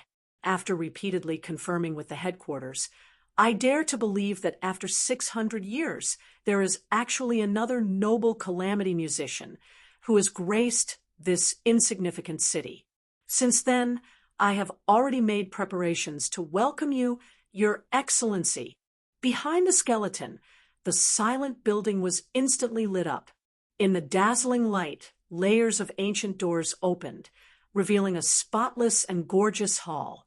Countless candles lit up in an instant, illuminating the dazzling and complicated decorations. "Please come in, Mr. Huaishur." The skeleton enthusiastically led the way in front. "Please come in. I didn't expect to be able to entertain such a noble guest at the end of my career." Huaishur was stunned. "Am I so popular in hell?" Chapter 262. Half an hour ago, in the central observation room of the organizing committee, did the cultivation base increase? Big Cousin sat in the chair behind the big screen and looked up at the data in front of him that no one other than the professionals could understand. It doesn't sound like a good thing, although it doesn't seem to have changed much. Only about 1%. The problem is that this 1% is completely out of our expectations. The data expert of Tomorrow News was a middle-aged man with a rigid expression. When he spoke, his tone was flat. "There may be many reasons. It may be a simple butterfly effect, or it may not be that simple. Can't we make changes in time?" "We can, but it's very troublesome." The expert's tone was calm. "Besides, this isn't a problem we should be concerned about. Mr. Zhu, you have to understand that Tomorrow News as a neutral organization shouldn't get involved in the matter between the Dongxia and Yingzhou pedigrees. This is already our limit. This is the first time I've heard you say something so moral. It really scared me." Big Cousin glanced at them in surprise. "In short, you don't have enough money and want us to top up, right?" The expert didn't speak. Big Cousin asked again, "Can we double it?" The expert coughed awkwardly and seemed to be moved, but then he saw Big Cousin shake his head. "Double is too expensive. Forget it. We can't afford it. Let's do it like this." With that, he leaned back on the sofa leisurely and threw the expert's reminder to the back of his mind. "Aren't you worried about where the 1% variable comes from?" The expert asked. "If we don't do anything about it, the situation may deteriorate rapidly." "Of course I'm worried, but isn't this a game?" Big Cousin asked back. "There's no such thing as a guaranteed win. We have to give the opponent a chance to turn the tables, right? This is the first time I've seen you have such competitive spirit." Even the expert's serious expression couldn't help but twitch. They had already used so many hacks, but they still wanted to have a fair fight with the opponent. The great pedigrees were indeed thick-skinned. I can't say that they have competitive spirit, but they do have some gambler spirit. Big Cousin took one last look at the screen and withdrew his gaze. "So be it. Since everyone has already placed their bets, don't play any tricks. Let's wait for the betting cup to be opened. Aren't you afraid of capsizing? There is no boat in the first place, so how can there be a boat that can capsize? Eldest cousin shook his head carelessly. When the big wave comes, we'll rely on our own abilities. When the big wave is over, we'll see who's swimming naked. That was the end of the topic. Only on the screen, the 1% cultivation value was rapidly rising. In an unknown corner of Yamatai City, changes were quietly brewing. Half an hour later, in the spotless reception room, the aroma of black tea rose in spirals from the cup. So that's how it is. A zither maker? After listening to Huaishir's words, the skeleton slowly nodded. It was just a skeleton without any expression, but its expression made people feel disappointed. I thought you would hold a concert. What a pity. Ahem, to be honest, I only know how to play the cello. Even if I were to hold a concert, I wouldn't be able to play many songs, right? Huaishir shrugged, helplessly. And my zither is broken. Oh, if it's a zither, we have some collections. They were all tasks assigned by the headquarters, but after so many years, they have always been in the storage room, and no one has come to collect them. They probably forgot about it. The skeleton pondered for a moment before suggesting, with your status, it's not a problem to go in and pick a few. There are many treasures. Moreover, according to what you said, the zither you use is just an ordinary item, right? It's hard to match your noble status as a disaster musician. Although I don't think my status is noble, it's better not to change the zither. Huaishir hesitated for a long time, scratching his head. Up until now, there have been many opportunities to change the zither. But every time I seriously consider it, I give up in the end. How should I put it? We have accompanied each other for so many years. If I were to suddenly change it, it would feel like abandoning one another. The skeleton was silent for a long time, then sighed softly. Your Excellency is a sentimental person. As he spoke, he slowly stood up with the support of the chair. His joints kept creaking, and he walked forward unsteadily. Please follow me. I remember that 40 years ago, a craftsman passed by and left a medium. Let me see where it is. The space in the art museum was unexpectedly large. It seemed to have once been quite a bustling place. Unfortunately, it had been empty for a long time. Even if it was spotless and clean, when walking inside, it felt empty. Only the echoes of footsteps could be heard. Against the constant roars and clamors in the distance, it felt more and more deserted. It's so lively. Huaishir stared at a pillar of fire rising from the clouds outside the window. He slowly shook his head, withdrew his gaze, and continued to follow behind the skeleton. He asked casually, "How long have you been working here?" "I forgot. It seems that I have been here since the concert hall was built." The skeleton replied in a hoarse voice, "Even if it's long, it's just a waste of time. It's not worth mentioning." It opened the door of the warehouse, and after indicating for Huaishir to wait for a while, it walked in. Not long after, it carefully held a box and handed it to Huaishir. Inside the box was a soft velvet cloth, and wrapped in it was a small thing. After Huaishir opened it, he saw a circular iron block that looked like a valve. It was only the size of a palm, and there was a smile engraved on it. It seemed to be the symbol of the zither master. How do I use this? Yamatai City is now inaccessible, so it can't be used for the time being. The skeleton explained. When you go back to the Discovery Realm, or at any open border, just find a pipe and change the valve to this. Twist it 3 times, and the master will receive the news. He will then rush over as fast as he can. It's so convenient. Huaishir was overjoyed. It's actually a door-to-door service because the master's whereabouts are uncertain all year round. In order to make it easier for customers to find him, we might as well set up this service. At this point, the skeleton seemed to hesitate. But the master is a little hard to talk to? Weisher instantly thought of the rumors about the master's strange temper. He waved his hand and said, "It's fine if the master has a bad temper. As long as he has the ability, I can understand." The skeleton coughed dryly and explained awkwardly, "No, the master is actually quite easy to talk to. He treats people like a spring breeze, and his craftsmanship is excellent. He has never made any mistakes." Weisher was puzzled. "Isn't that even better?" "It's expensive." The skeleton glanced at him and added seriously, "Especially expensive." Weisher's face twitched, and the hand holding the valve trembled slightly. He held onto a thread of hope. "How expensive is it?" The skeleton thought for a moment. "It's said that regardless of whether the job is accepted or not, he will charge an ounce of spirit crystal." Weisher sucked in a breath of cold air and almost lost his footing.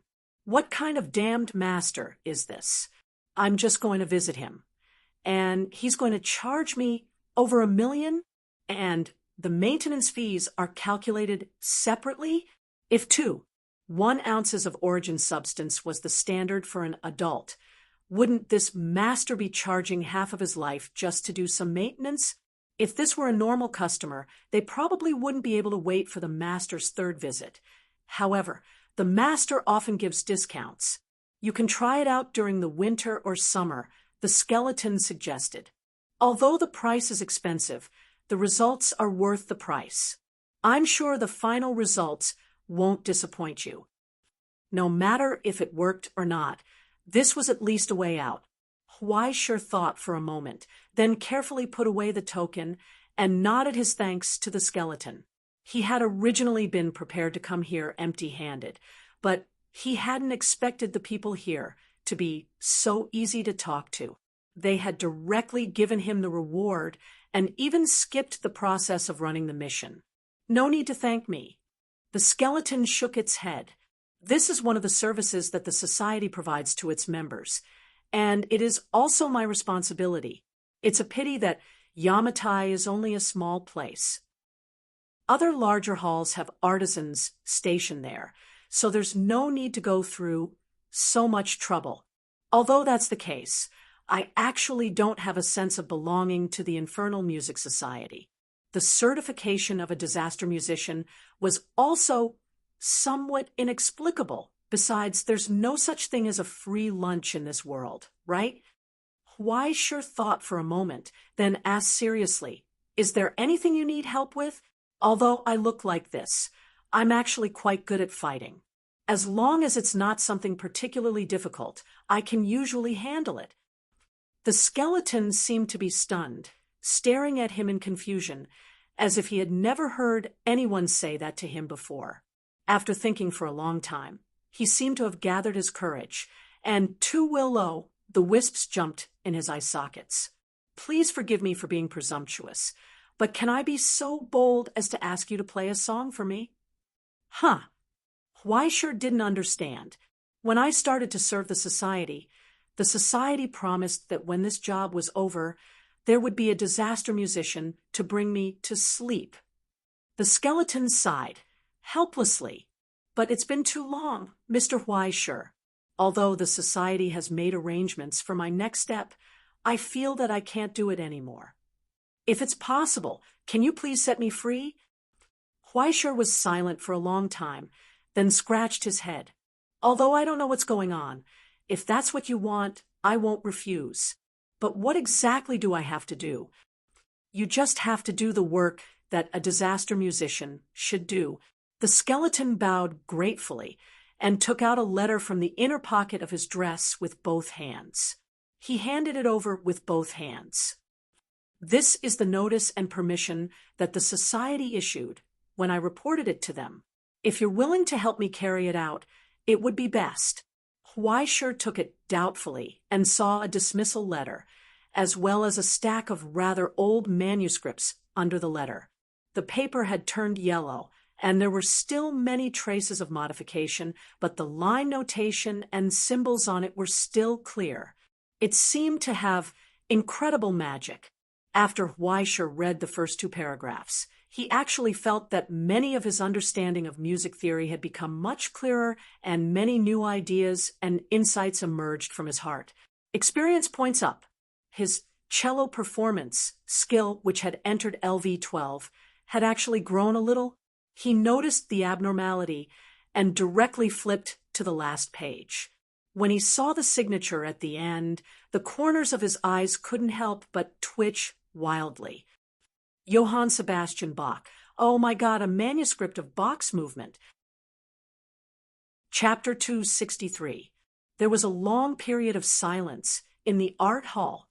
Weischer was so shocked by the power of the Hells and the Music Association that she stood rooted to the ground.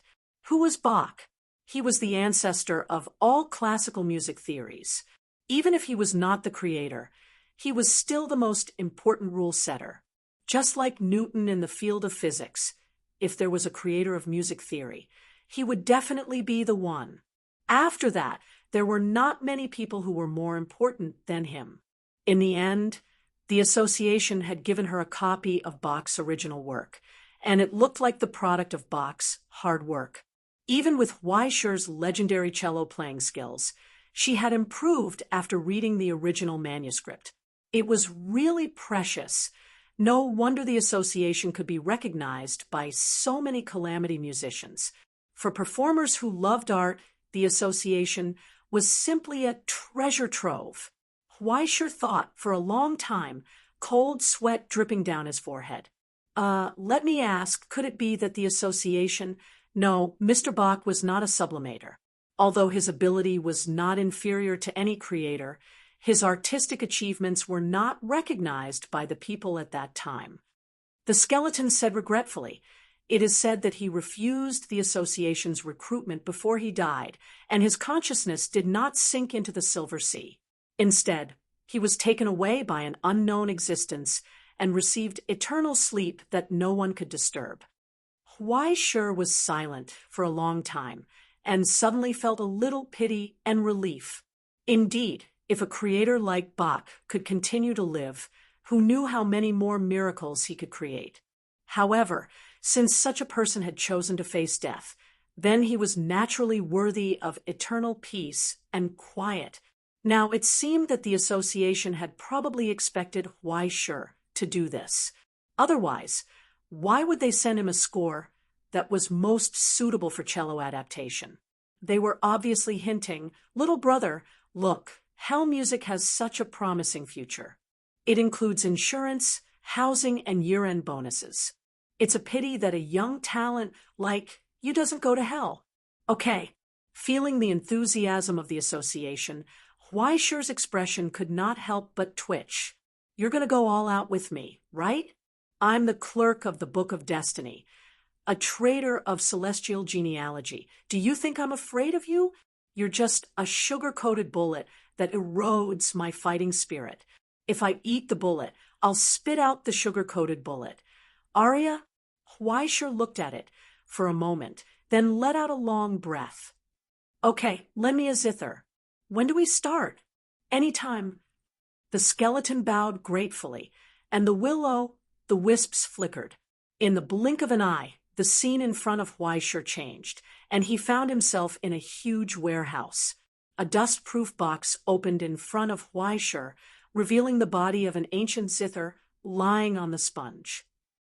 Although it had been through a long period of time, not only was it not damaged at all under excellent maintenance, but it also faintly revealed a trace of sparkling and translucent luster after being soaked in time. When he caressed the cold body of the zither, he felt as if he was caressing a piece of cold crystal. With a slight knock, he could hear a long echo. The strings were removed and carefully stored aside. There were no traces of rust, and they were as elastic as before.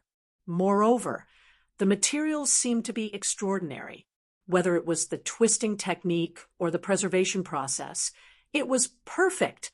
When he held the zither in his hand, He could feel the origin substance flowing smoothly within it. It was no different from his own body, and he could feel even the slightest change. Huaisher couldn't help but suck in a breath of cold air when he sensed the nearly crystallized essence of the abyss. This could already be considered a border relic, right?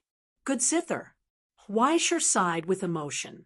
He began to look forward to the master's craftsmanship. If his zither could also be upgraded to a border relic, it wouldn't be a loss to pay a few more origin substance crystals. In addition, some master-grade instruments were worth more than 3 or 4 million origin crystals. After a simple adjustment, Huaisher tried to play a practice song. He felt that even though he hadn't practiced for a long time, his skills were miraculously not shaky at all. Thanks to the connection between the sword technique and the cello, if he didn't have time to practice the zither every day, he could spend an hour chopping people. The effects were actually about the same. That would be too joyous. His guilty conscience was swept away. Huaisher lifted the zither and looked up at the skeleton in front of him. Then let's begin. The skeleton nodded excitedly. It had already changed into a more solemn dress and bowed to Huaisher to express its sincere gratitude. In an instant, the light and shadow in front of him changed.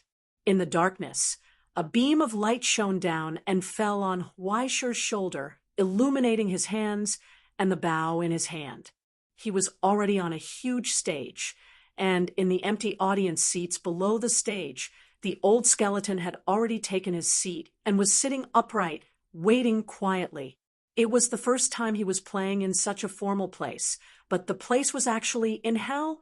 Huaisher chuckled softly, feeling as if she had misunderstood something. But there was a stage, an audience, and he had a zither. All of this was right? So let's begin. It was his first performance after becoming a calamity musician. Under the light, Huaisher took a deep breath, lowered his eyes, and stared at the score on the shelf in front of him. The bow fell from his hand as if it was weaving notes.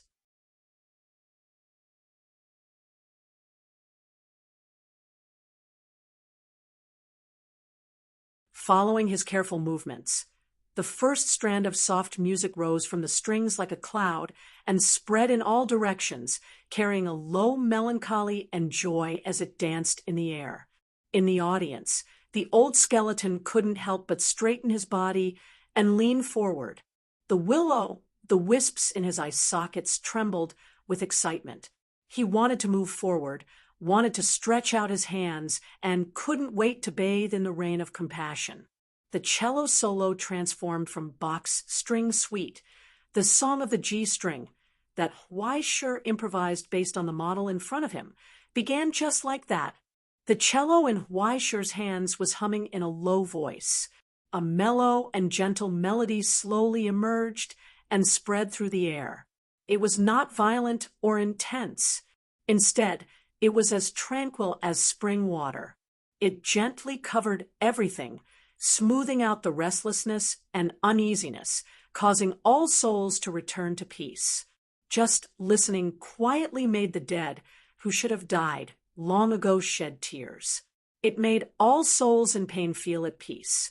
Huaisher once again fell into a meditative trance, staring at the yellowed movement in front of him in a daze, feeling a great will surging in the records between the lines. Everything that the creator wanted to say, the emotions he wanted to express, and the melody he wanted to create had emerged directly from the soul at this moment. Even though the instrument and medium were already different, it was as if there was a teacher standing beside him, teaching every knot and every note personally. The gentleness and compassion poured into the melody was all in Huaisher's hands. The source substance of the mountain ghost poured into the body of the zither like a torrent. In the low vibration, it quietly blended into the invisible melody, filling the outline created by the past, extending along the trunk of change, once again creating a fleeting miracle. That was indeed a miracle. It was a miracle that existed only in this short performance, a magnificent flash that was fleeting like magic. It placed an indiscriminate mercy on this melody, soothing every painful consciousness, calming all despair, and allowing all obsession to welcome the promised release in the long years. It turned into a gentle encouragement at the beginning of a long journey of suffering, as if waiting for the end of the road. In the gentle sound of the zither, all loneliness seemed to have a meaning. Even if the years were wasted, it was as if he had returned to the concert hall of the past, staring at his past companions under the brilliant lights, recalling the impassioned symphony and chorus. But all of this had already come to an end, as if no matter how grand the melody was, it would all come to an end. At some unknown time, the old skeleton was already lying down on a chair. At the corner of his eye, how beautiful were we in the past, substance, he softly muttered, into a tear, intoxicated by the brief reappearance of yesterday. Yesterday reappeared. As the gentle melody on the stage spread, the entire concert hall seemed to come alive. The silent lights lit up one by one, and faint illusions appeared in the empty seats. Those illusions of the past walked through the hallway, silently chatting and laughing with each other, their eyes filled with hope and longing. All of the gloominess was given color by the melody. It was as if under the illumination of the tiny candlelight, everything that had been silent in the darkness was once again awakened, revealing the brilliance and splendor of the past. Under the cover of the melody, even the rumbling sounds in the distance were insignificant, even if the sounds were wild and earth-shattering, even if destruction was close at hand. But the tiny music still spread out, stubbornly flying into the sky, sprinkling down like rain, passing through the scenes of destruction and the rumbling sounds of battle, indiscriminately sprinkling on the earth. In this gentle melody, the struggle between the two major systems had already climbed to the climax. 15 minutes ago, on the high wall, Yi Shuiya slowly turned his head, staring at the subordinates dripping with blood behind him, the corners of his eyes slowly raised. So that's how it is. As if regretfully, she softly sighed. Who is the traitor? Guyu or Gao Hao? It's Guyu. Luo Shun lifted his broken arm, making it easier for Shenyu to bandage him. He quickly reported. He killed Bai Hao, took a dark gold item and 2 border relics, and left. I couldn't catch up. It's not your fault. After all, no one will guard against their own teammates all day long. Yi Shuiya shook his head. You don't need to worry. I'm afraid it won't be long before he comes to our door. Luo Shen raised his head, puzzled. This kind of information, it has a time limit. Yi Shuiya tilted his head, lighting a cigarette. Especially now that our main forces are all out, the camp's guards are weak. This kind of information won't be valuable in another half an hour. If the other side has any movements, it should be in these 10 minutes. Before his voice fell, a world-shaking explosion came from the distance. A huge pillar of fire soared into the sky, wildly releasing a tyrannical light in all directions. In an instant, it completely uprooted a stronghold hidden outside the stronghold.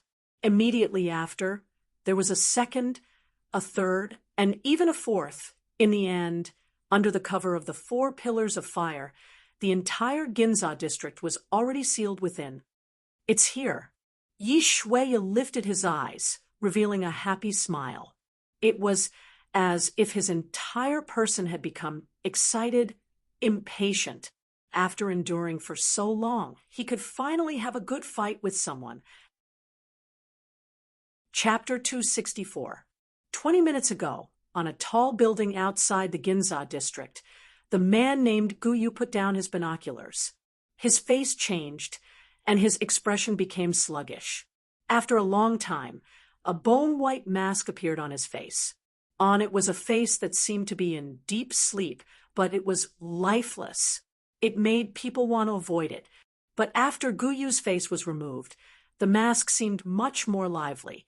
The drooping eyes looked up, and the yellow eyeballs slowly turned twice, as if they had not seen light for a long time. Unfortunately, I can't use this identity anymore. He casually threw the box in his arms on his body and sighed. He was discovered when he sneaked in, and after hiding for so long, all his efforts were in vain. But it was enough to gather so much information. He didn't expect that he would be able to gather so much crucial information from a casual change at the beginning. As he sighed, cracking sounds came from his body. Like yellow soil under the scorching sun, layers of cracks appeared. The people beside him were already prepared. A palm-sized box opened, and a few of them took out a large piece of crystal-clear ointment. They quickly tore off his clothes and smeared it all over his body. Under the secret healing ointment, Gu Yu's broken body was barely restored. But this person looked like he was on the verge of death and was heavily injured. Although the weak sorcerer is useful, there is a limit. The middle-aged man looked down at him. The pleasing frame can give false life, but it can't heal the damage to the soul and the sacred mark. If your sacred mark collapses here, no one can save you. Got it. The weak sorcerer sighed and raised his finger. Do you have a cigarette? I haven't smoked for 3 or 4 days. I'm suffocating. Soon, the cigarette was lit. He was helped up and leaned against the wall. After sorting out his thoughts, he began to report the information he had obtained. Among the ascendants, Ingzhou's lineage had always been known as the chemistry lineage. One of the main reasons for this was that the various stigmata that circulated outside were mostly spirits born from various monsters and items. In other words, they were known as the 99 gods or miracles of chemistry. Most of them were monsters and demons. The rare good ones were fine, but the fatal flaw was that they were congenitally deficient. Although there was no lack of high-level stigmata, there was a lack of communication channels between the gods and the demons at the lower levels. There was an almost monopolistic gap between them. Even if it was guaranteed that those in the upper echelons could always control those in the lower echelons, the temporary convenience could not make up for such a huge flaw, the lack of a powerhouse who could take charge. Even though there were edicts in history that encouraged the integration of gods and Buddhas, a large number of foreign miracles were introduced, and a large number of source books that referenced the Eastern Xia and Indian genealogies, there were still not many paths of ascension that could be taken from the bottom up, apart from the power that the imperial family and the various ministers had secretly reserved. Perhaps due to the influence of the celestial genealogy, Ingzhou was the first to modify and revise the stigmata in the genealogy. Although it created many evil creatures and eroded bodies, the final result was obviously enough to make up for the huge sacrifice. He had extracted the true essence of the chemical genealogy and created several complete paths of sublimation that were collectively known as energy. From the very first day this force was created, it was directly under the control of the imperial court, a secret organization overseen by each generation of law overlords. Through the continuous selection of talents and trial and error, it formed the current Ingzhou's external sublimation organization, Looming Hall. If other stigmata could still be obtained by outsiders, then the energy stigmata was still firmly held in the hands of the Tianjin branch represented by the ministers, relying on it as a sharp weapon against the Wu family faction. Well, it would be even better if a certain wild warrior who was still loafing around in the Social Security Bureau could commit suicide. And now, Guyu, no, the Ingzhou Sublimer was showing a secret advancement from the energy branch, a strange stigmata known as the weak sorcerer. In the original legend, the weak sorcerer was just a pitiful and powerless child, a character who drowned in the Tao after running away from home. Now, after combining many stigmata recreations, he had changed his appearance. After discarding all insignificant abilities, he obtained the ability called Zhuo Zi, just like a painted skin, as long as it was a sublimer under the third step. After he personally killed them, he could perfectly disguise them. Their personality, style, and even short-term memories were all flawless. Even when the stigmata's abilities were weakened, they could still be preserved. As long as there wasn't an intense battle, no one would be able to see any flaws. It was by relying on this that he was able to sneak into the Social Security Bureau, change his appearance step by step, and come into contact with the core secrets. Aside from the hidden stake, there are 14 sublimers, all of them at the third step. The stigmata records are all in my pocket. He panted violently. The others have all gone to the Central District. Their speed has increased. If we don't stop them quickly, Yamatai City will completely fall into the hands of the Social Security Bureau. Where did they get this ability? The middle-aged man frowned. The rookie competition is limited to the third step. A third-step sublimer can't break through the Central District's core blockade. At best, they can only rely on the rookie competition to gain an advantage, but they can't completely take it down. I don't know, but they have a trump card. It's at the bottom of the Mitsukoshi building. The weak wizard shook his head. For such a long time, they have been preparing a border relic. It seems like they are smelting and reassembling it. After the 3 scholars went in, they didn't come out at all. I prepared for a few days, but as soon as I revealed the slightest intention of spying, I was suspected. But according to my guess, it won't be long before that border relic is completely assembled. At that time, I'm afraid that we won't have any chance to stop the Eastern Summer lineage. These days, he could feel the terrifying origin substance fluctuations coming from underground every day. However, this enormous power was firmly suppressed by Yi Shuya's army. Not even the slightest bit leaked out. He didn't know what that thing was, but without a doubt, it had the ability to determine victory or defeat. He had to seize it or simply destroy it. We need to hurry up. The middle-aged man's expression became unsightly. The mountain maiden mask appeared on his face. He turned around to look at the person beside him. Is there any news from the Kunlun 8 immortals? The subordinate shook his head. It's hard to break through the Shinue framework seal in a short period of time. Communication with the outside world has always been intermittent, but last time he said that he was already prepared. As long as, before he could finish speaking, his expression froze. The mask involuntarily appeared on his face.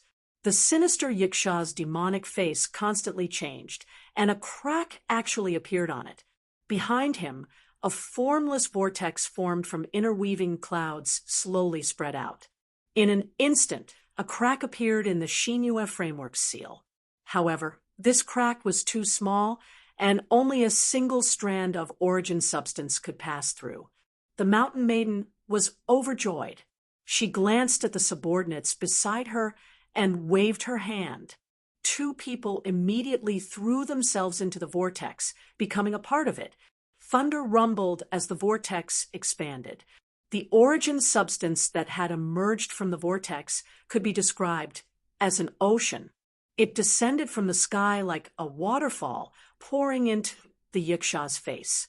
The ascendant knelt on the ground and howled, unable to endure the enormous power, until a fierce light flashed through the vortex, and a streak of lightning shot into his body. The Yiksha suddenly exploded wings on his into back, a bloody mist spread open. Immediately afterwards, the bloody mist shrank, forming the mangled human figure. Knelt to as the vortex in just a few short seconds. The figure kneeling on power from outside the vortex and the Yiksha's stigmata as a coordinate. The powerhouse from Seat had already broken through the Shinue framework seal, descending into this ancient city. A pair of wooden clogs stepped on the rooftop, a pure white monk's robes flapping in the wind. The newcomer raised his bird-like mask and spoke in a low voice. His words made everyone present go wild with joy. Now that I have abandoned my previous surname, you can just call me Heaven City Square. The support was even more exaggerated than expected. The Immortal Island lineage had spared no expense to send a complete 4th Order Ascendant into Yamatai City. The one who had arrived was no longer the third Order Yaksha stone boat, but a fourth Order ascendant, a walking legend, Crow Tengu. Under the gaze of that pair of eyes, the entire city was instantly seen through. Sensing the presence not far away, the ascendant who called himself Sky City Square raised his eyebrows. Yishueya, he sighed softly. No wonder the minister of the left is so nervous.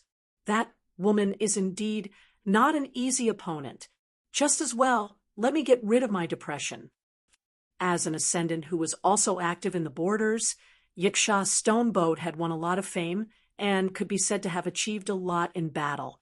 However, he had always been suppressed by that fox girl called Yi Shueya. For many years, there was not a day that he did not think of wiping away his shame. The funny thing was that he, who was suppressed, was the first to complete the fusion of his soul and stigmata, breaking through to become Crow Tengu. Yi Shueya, on the other hand, was unable to advance because of the incompatibility between her soul and stigmata. She could be said to be the strongest in Eastern Xia, but she was stuck at the last step, even if there was only a difference of one number between the third order and the fourth order.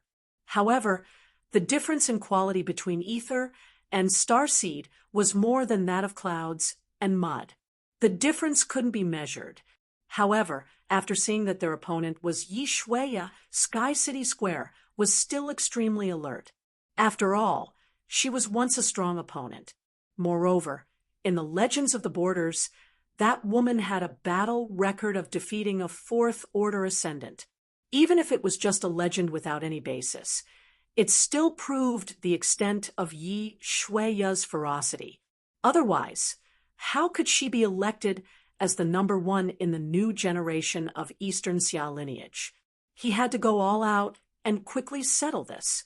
It wasn't just for victory, but also to show respect to this strong opponent of his. From his hand, a crimson-red bow slowly appeared. The moment it appeared, everyone present felt a piercing pain in their eyes. They were shocked by the pure divinity in it and couldn't stand steadily.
Chapter 265. Hachibana Bao. Mountain Granny cried out Apart in surprise, from the dragon god's and then she was harvested overjoyed. from all over the world. She didn't expect The Crow East Xia Tengu to be Empire carrying had this also weapon invested that had an been worshipped astonishing in the amount of Hachibana capital. shrine. Not For only hundreds had of they years, given up on several after such a paths of long ascension time that of could worship allow and them worship to become this their natural border enemy, relic, which even was the transformed from the divine had mark given of up the on former his divine dragon side god and been turned endowed into with divinity, the torch dragon. and its destructive In the power end, against the the divine enormous mark could be divinity described as stigmata terrifying, and power Damn that it, were enough there to are create no a more living dragons god in this didn't world. fall into anyone's hands. Crow Tengu Instead, raised they the turned into Hachibana Bao in real his hand dragon veins and that couldn't ran help through the but country sigh softly. and radiated to His the entire tone was border filled of with East Xia. helplessness and From that anger. moment onwards, Yes, there were no no more more dragons dragons in this in the world. world. Ever since This the power Eastern had been Summer given to genealogy every inch of land completed and the member of heavenly the Eastern passage, Xia kingdom without all holding divinity back. related It to was the from that dragons year of Eastern onwards Summer that the had Eastern been Xia completely lineage cut off. ushered in its But current apart golden from Eastern era. Summer, It wasn't how just many the ascension of dragons in the 14 level various 5 realms, experts, borders, the and hells expansion had of divinity countless hells, with the support and the of the appearance of American 16 genealogy, large-scale borders, and the fact that even it had before the nothing to do previous with natural Eastern enemy Summer, had passed the away, feathered the serpent new god natural enemy, didn't even lose a Chu single Hai, hair, had already but been apart born. from that, In it those was short 10 almost a years, catastrophe. the Eastern Xia Whether it was the lineage winged actually dragon, had two the natural yellow enemies dragon, that it had the never azure had dragon, before. The White Dragon, completely or suppressed even the Dragon Russian gods Federation worshipped lineage by the and Four competed Seas. with the Their Roman divinity lineage for the number disappeared one overnight. position in the world, This included becoming the the many undisputed dragon gods overlord of of the present who had been world. demoted in When a the single outpouring night of talents and reduced temporarily to serpents. stopped, Many river everyone masters thought that the had Eastern disappeared Xia in a single lineage, night, which had nearly and doubled those who in size, survived had either would changed temporarily their masters rest in time and or were recuperate. struggling at death's However, door. right This after that, Hachibana, the White Emperor's Bao went son, from a true who had been divine crowned weapon at the to a age border of 12 relic with appeared, some divinity. In addition, who knew there was how a many terrifying dragon foundation gods that couldn't be and the seen, divinity that they and had there were all cultivated sorts for of so new many talents years that that swept constantly away. rose to With prominence such a over the sudden years. catastrophe, Decline after how the could peak. the Ingzhou Decline my genealogy ass. explain themselves? In this world, Back then, there was only the the principle Eastern of the Summer strong genealogy's becoming attitude stronger was and the resolute, weak decisive, becoming weaker. and terrifying. If not for this, no one could stop how could them. the 8 banners Don't bow, try to stop which them. had once destroyed Whoever the tried fan to of stop 6 them armies would from die. 100 miles away, 70 years of and cut preparation off the had been lifeline of the completed in Ping an family, instant, and just decide like the a future of raging Ingzhou for the fire next 1,000 sweeping years. through the wind. Weakened to such an After extent, that, just even thinking the about astronomical this, society Tian couldn't Chongfang's interfere. hatred With burned the Eastern fiercely Summer in his heart. genealogies, Immediately, family affairs. he If you noticed the asked source why of this crazy weren't the hatred, dragon gods the worshipped longbow in in his Ingzhou, hand, Myanmar, sensing the existence and all of the other divine regions mark of the Asia Eastern Xia radiated lineage, from the origin this codex longbow of was Eastern so Summer. angry that it Back could then, no longer hold when the back. origin codex was Very opened, good, very good. they didn't reject With your it. help, Now this that it's battle not is opened, settled. they're getting angry. Tian Chongfang, Where did this logic happily come from? absorbed the After hatred into so his many chest. years of Then sacrifice a and small nurturing, and heavy the metal golden mallet threads appeared in his that had been chest. accumulated year Just by after shaking year it, had now countless become lightning someone bolts else's burst out of the wedding mallet, dress, which the stung entire people's nation eyes. had worked hard This for was the 100 miracle years that was to help forged the after Eastern combining Xia his dynasty own soul, complete the an divine mark of earth-shattering Crow undertaking. Tengu. Heavenly Hachiman, Terminus, please help me achieve this martial arts fate. He laughed loudly and opened his arms, set off an earth-shattering thunder. At this moment, as the divine mark of Crow Tengu and the Hachiman Bao formed a link through the source form, the two completely different miracles merged in his hand, as if they were from the same source. In the end, only a brilliance that was too bright to be seen by the naked eye was left. It seemed to be a longsword. The style was simple and elegant, but the shape constantly changed between the light of fire and lightning. In the end, it formed a loud noise that seemed to tear the sky and earth apart. After combining the Hachiman Bao and the divine mark of Crow Tengu with the supreme secret of the lineage, this divinity was released in the most intense way possible, forming a genuine miracle. Miracle mark, Imperial Thunder Construction, or it could be called the Ten-Grasped Sword.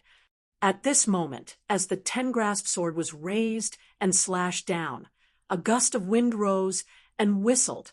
Then, from afar, a thunderbolt lashed down, and a terrifying pillar of fire rose from the ground, engulfing everything. There was no need for Heaven City Square to activate or infuse it. The miraculous carvings automatically extracted the free origin substance from Yamatai City, continuously releasing this destructive energy. The moment the fire rose, every pair of startled eyes were illuminated by the tyrannical light. At that moment, the war began. "All of you, hold the line for me." Crow Tengu spread his wings, holding the 10-grasp sword in his hand, and soared into the sky, charging straight for Ginza. In an instant, he crossed a long distance and arrived in the sky above the Mitsukoshi building. High up in the sky, he looked down. The 10-grasped sword slashed down. Another pillar of fire rose, followed by a third and a fourth. In the instant that the 4 pillars of fire soared into the sky, the entire Ginza was sealed by that terrifying heat. This was already not a power that a sublimator could compare to, but a genuine miracle. The power of the past gods was engraved in history, and now it appeared in this place.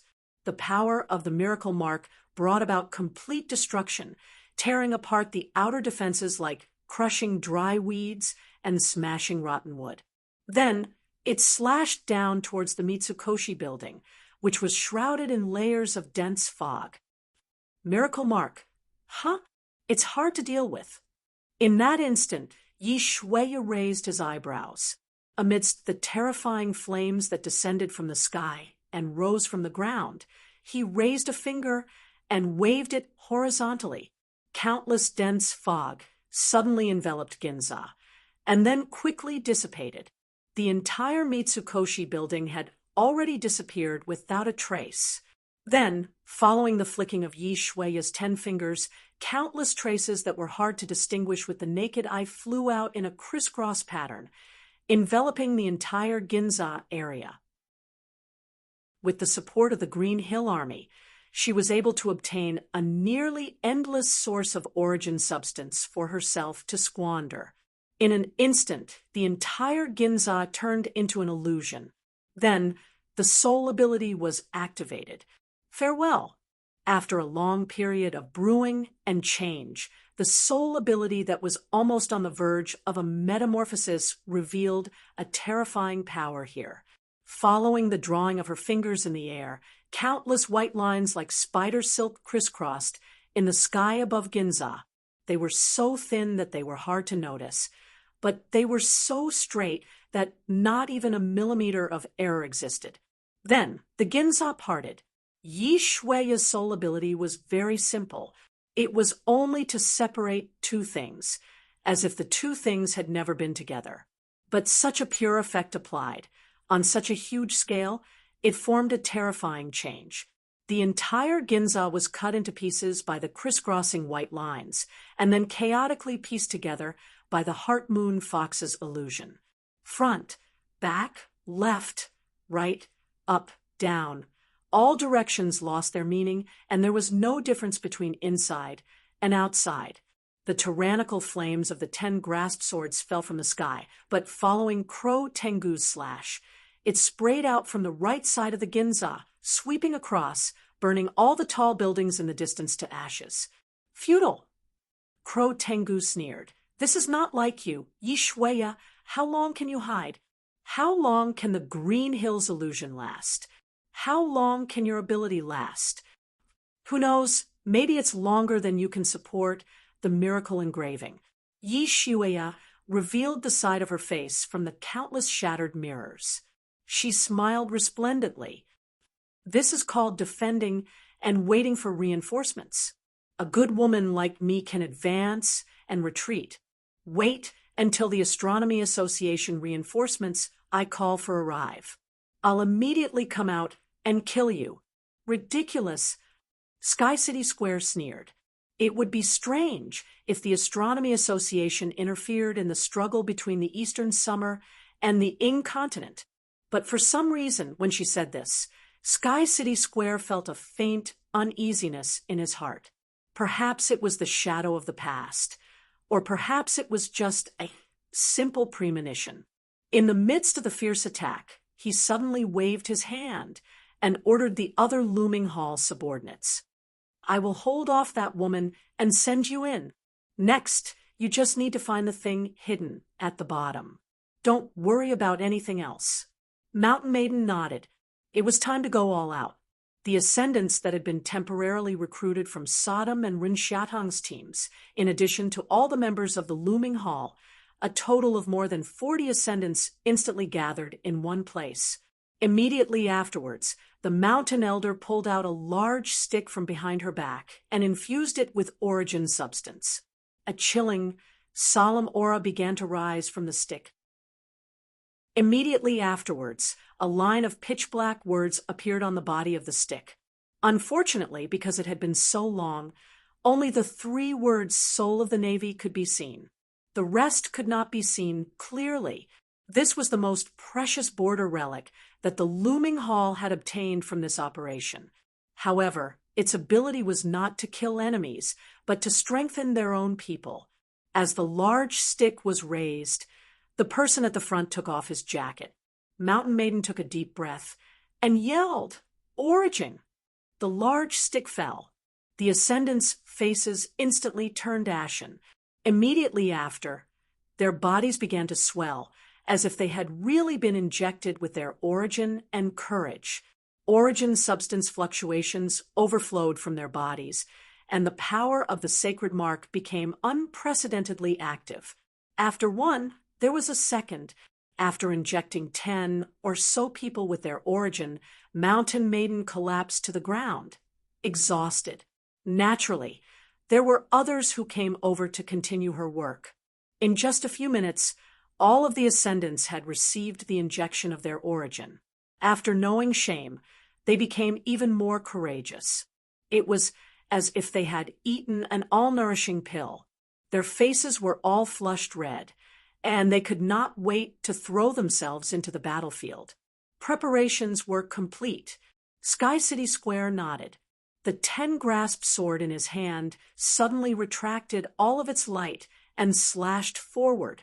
It was an exquisite sword technique secretly passed down from the Heavenly Dog's sacred mark.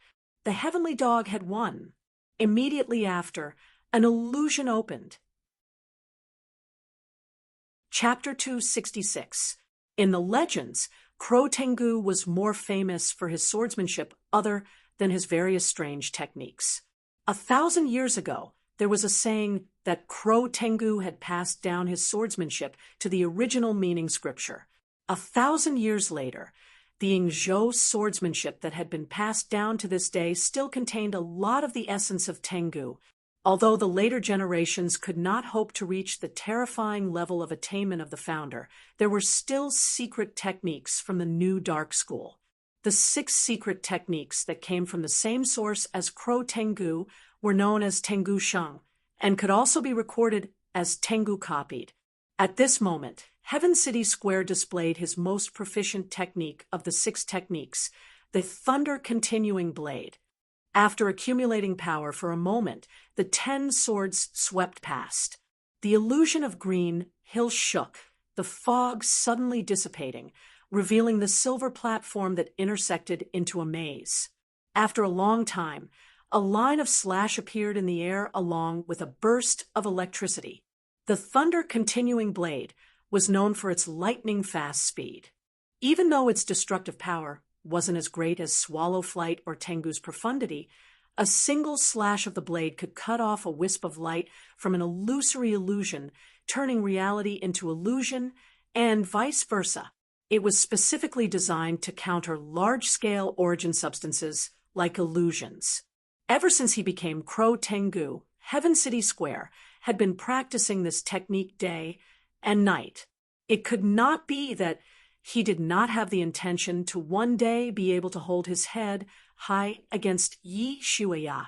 At this moment, with the 10 swords in his hand, know how to enjoy one part of its power could be increased to 100%. Prime Minister. The illusion that had been created with the help of the Green Hill Army for several days was actually and slashed down with his sword again, without needing Heaven City Square's orders. The pillar of fire swept across. The sublimators who had been surging heat with their quickly condensed in the air, turning into a blood rushed to their heads. It passed through and they charged in without a care for their own safety, and then exploded with a loud bang. This woman, as a result, was very mysterious. Engulfed the entire After experiencing so many battles narrow at the border, was turned into she had ashes never revealed in her trump card. The Mitsukoshi building hidden very in the well. deepest part of the Everyone maze who had was seen revealed her in an was instant. already dead. The sublimators Heaven who City Square rushed was in not seized willing the to take opportunity. any risks. Follow A me. fourth level In the against midst of a the third chaos, level, one of the and looming with the halls divine ascenders mark in his suddenly hand, shouted. the situation Immediately was in after, his favor. he raised had his the flushed intention to face fight and clenched his steadily fists. and surely. A gust of Using evil the wind big rose picture out to of break nowhere through the small and swept situation. the group of people It was a away. good opportunity Without a to trace. let this group of people Only the see grayish-black what other rainwater methods randomly Yishuia had. splashed in So all cowardly? directions. In an Yishuia's instant, light laughter after came passing from the broken through silver layers throne. and layers of Even if you've obstacles, advanced to they the fourth appeared step, again. you They still were haven't already made floating any in the broken progress. sky. Men very have close to be a to bit the side braver. of the Mitsukoshi Only building. then will they have good Immediately luck with after, women. In midair, the sublimator with a flushed face discovered that his body had been cut in half at some point. He opened his mouth to say something, but the Ingzhou chemical genealogies, stigmata, train cracked open a crack. His whole body suddenly exploded into a mass of blood rain, randomly splashing in all directions. The border relic root infusion rod that Mountain Elder took out, after being blessed by the root, could temporarily increase the sublimator's battle power to an inconceivable level, almost doubling it for up to an hour. But the disadvantage was that after an hour, the sublimator would immediately lose the strength to truss a chicken. And because the strength was too inflated, there would be a debuff called Divine Wind. Once heavily injured, the sublimator would immediately self-destruct. Although the buff was strong, it was very evil. It could only be said that the soul of the Navy was really not a good thing. Since they were only one step away from the Mitsukoshi building, it was naturally not a problem for the sublimators. In the blink of an eye, more than a dozen sublimators with flushed faces had already smashed through the glass and rushed in. Immediately after, they saw an iron pillar that was even more exaggerated than the root infusion rod sweeping over. The wind whistled, and the sound of explosions rang out. The person at the front exploded on the spot, bursting into blazing flames like a bomb. The iron pillar was melted by the sublimator's self-destruction before he died. The sublimator that originally swung the iron pillar flew backwards and was barely supported by his teammates. "Are you okay?" Shinyu asked while gasping for breath. "I'm fine, even if you're not." He supported himself against the wall Red Phoenix and eyes crawled widened. up. The muscles all over his body swelled up again. He pointed at his head and said, 200 people's shift isn't enough. Give me 200 more. You've been strengthened. Hurry up and send it. Shinyu didn't say anything and slapped him on the back. Guanhai suddenly swelled up again. Blood was about to seep out of his pores, and his whole body was burning red. Immediately after, Shunyu's 10 fingers tapped together. After using up all the buffs on his teammates, he shrank to the back and raised his gun to cover for them. After volunteering for a long period of training, he was no longer as weak as before. He really relied on himself to find a place in the action team. If Jin Mu could see this day, he would probably be happy for him, right? A roar came from outside the building again. Time was of the essence. Whether it was the sublimators that had been injected with the soul of the Navy or the Social Security Bureau members who were working overtime, they all felt a burst of pressure. They all sped up at the same time, and the entire building that had been cut into a maze began to shake. If it wasn't an abyss building that had been assimilated by hell, it probably wouldn't have been able to support such a fierce battle between dozens of sublimators. No, it might have already collapsed in the battle between Moonfox and Crow Tengu in the outside world. Hoarse laughter sounded like an owl, spreading above the sky. The gray and black wings spread out. Tian Chengfeng held the seal of miracles in his hand and used the external force of swordsmanship to instantly recover his chi. Like wind and fire, he slashed twice in a row. The two people's secret swords crisscrossed, forming a huge flame cross, pressing down from the sky, like a hot knife through butter. The Green Hill illusion that was barely mending was instantly shattered. Countless silver tracks cut by other principals collapsed under the slash of the 10-grasped sword. The entire Ginza was instantly lowered by several meters. It was as if it was hit by an infinite force, like a nail by 3 inches. In an instant, the outer layer of the building collapsed. In the roar, dust flew out. The 10-grasped sword slashed down again. A tragic crack appeared on Yi Shui's upper body. The light of flames appeared on the scar, penetrating deep into the bone marrow. Even if the change didn't damage the sacred mark in time, a silhouette of the Mitsukoshi building that was hidden in the fog finally emerged. "What's going on?" Tian Chengfang laughed mockingly. "Yi Shui, it's rare to see you in such a sorry state." Yi Shui's expression didn't change.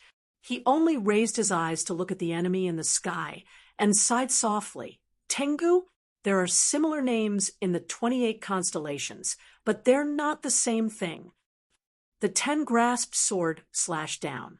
In an instant, a mournful slash mark appeared on the Mitsukoshi building. But immediately after, a white light that made Tian Chengfang's heart palpitate shot out from the building. It quietly swept past. Wherever it passed, all the Yingzhou sublimators that rushed in lost their voices, as if they were erased. Then he disappeared, dead, just like the scene that Huaisher saw on the first night when he broke into Yamatai City. Wherever the white light passed, whether it was the sublimators of the Social Security Bureau or the invading Yingzhou people, they all turned into ashes. Among all the dark gold items, it was the only dark gold item with a limited number of uses. A simple and crude attack. Everyone who was hit by the white light would die, including the user himself. Tian Chengfang sucked in a breath of cold air. Soon after, his back couldn't help but break out in cold sweat. Scared, he didn't think that as a 4th stage sublimator with divinity, he would be instantly killed by the white light. But what was more troublesome was that if he was really hit by the white light, the rules of the pleasing frame would undoubtedly be imposed on him. At that time, he would be like a reptile that fell into a spider's web, waiting for the giant goose group to play with him. When he thought of how he almost rushed in, he felt a burst of fear. This female fox actually hid such a sinister trap. She was indeed his greatest enemy. He couldn't underestimate her purely because of her rank. Seeing that the trap that he had prepared for so long, Tian Chengfang, actually didn't hit, Yi Shui couldn't help but feel regretful. This is going to be difficult. Heart Moon Fox was the best at positional warfare, especially this kind of defensive counterattack. As long as Tian Chengfang entered the silver base, there would still be a fight. But now, he was relying on the miracle engraving outside to slowly wear down his positional advantage. Just like a high wall facing the constant bombardment of mortars, there would always be a time when it couldn't hold on. Moreover, for a Tier 3 to fight a Tier 4, the win rate was already so low that it could be ranked first in Eastern Summer. Now, that Sky City Square was so cautious, there was no hope of turning the situation around. Yi Shui frowned. He waved his hand and took out an old hanging picture. He shook it twice and threw out 3 huge monkeys that were unknown whether they were baboons or old apes. The 3 old monkeys rolled on the ground, scratching their ears and cheeks. These 3 were border mutants hired by the Mitsukoshi building. One was called Don't Speak, one was called Don't Listen, and one was called Don't See. But now, this was called Looking Fiercely Without Looking, Crazily Listening Without Listening, and chattering nonstop from the moment he landed on the ground. "Miss Yi, why did you call us here? Have you changed into new clothes?" "The clothes are nice, but the hairstyle doesn't match you. Your face is a little pale, and you don't seem to be in a good mood." "Your expression is so solemn. You'll have wrinkles on your head when you're old. Hey, why aren't you saying anything? Are you feeling unwell? If you're feeling unwell, then hurry and find a doctor. Don't just stand here and waste time. Speaking of which, why did you call us out? Is there an enemy? I've already told you to be kind to others, to be merciful. Otherwise, if revenge breeds revenge, when will there ever be an end? Let me see where the enemy is. Fuck, a divine mark? Or a tier 4? Why didn't you say so earlier? We can't beat them at all. What I want to say is, did you give me a chance? Yi Shuya glanced at him and shook her head. I know you guys can't beat them. Don't worry about me sending you to your deaths. Then why did you call us out? Don't say it was hard to understand. Just as he was about to chatter nonstop, he saw Yi Shuya's gradually ice-cold smile. Just to let you guys see. She raised her eyes and stared at the direction of the sky. When necessary, lend a hand. This is called being prepared for nothing. The rumbling sound rose again. Chapter 267. With a cold snort, Crow Tengu raised his sword again.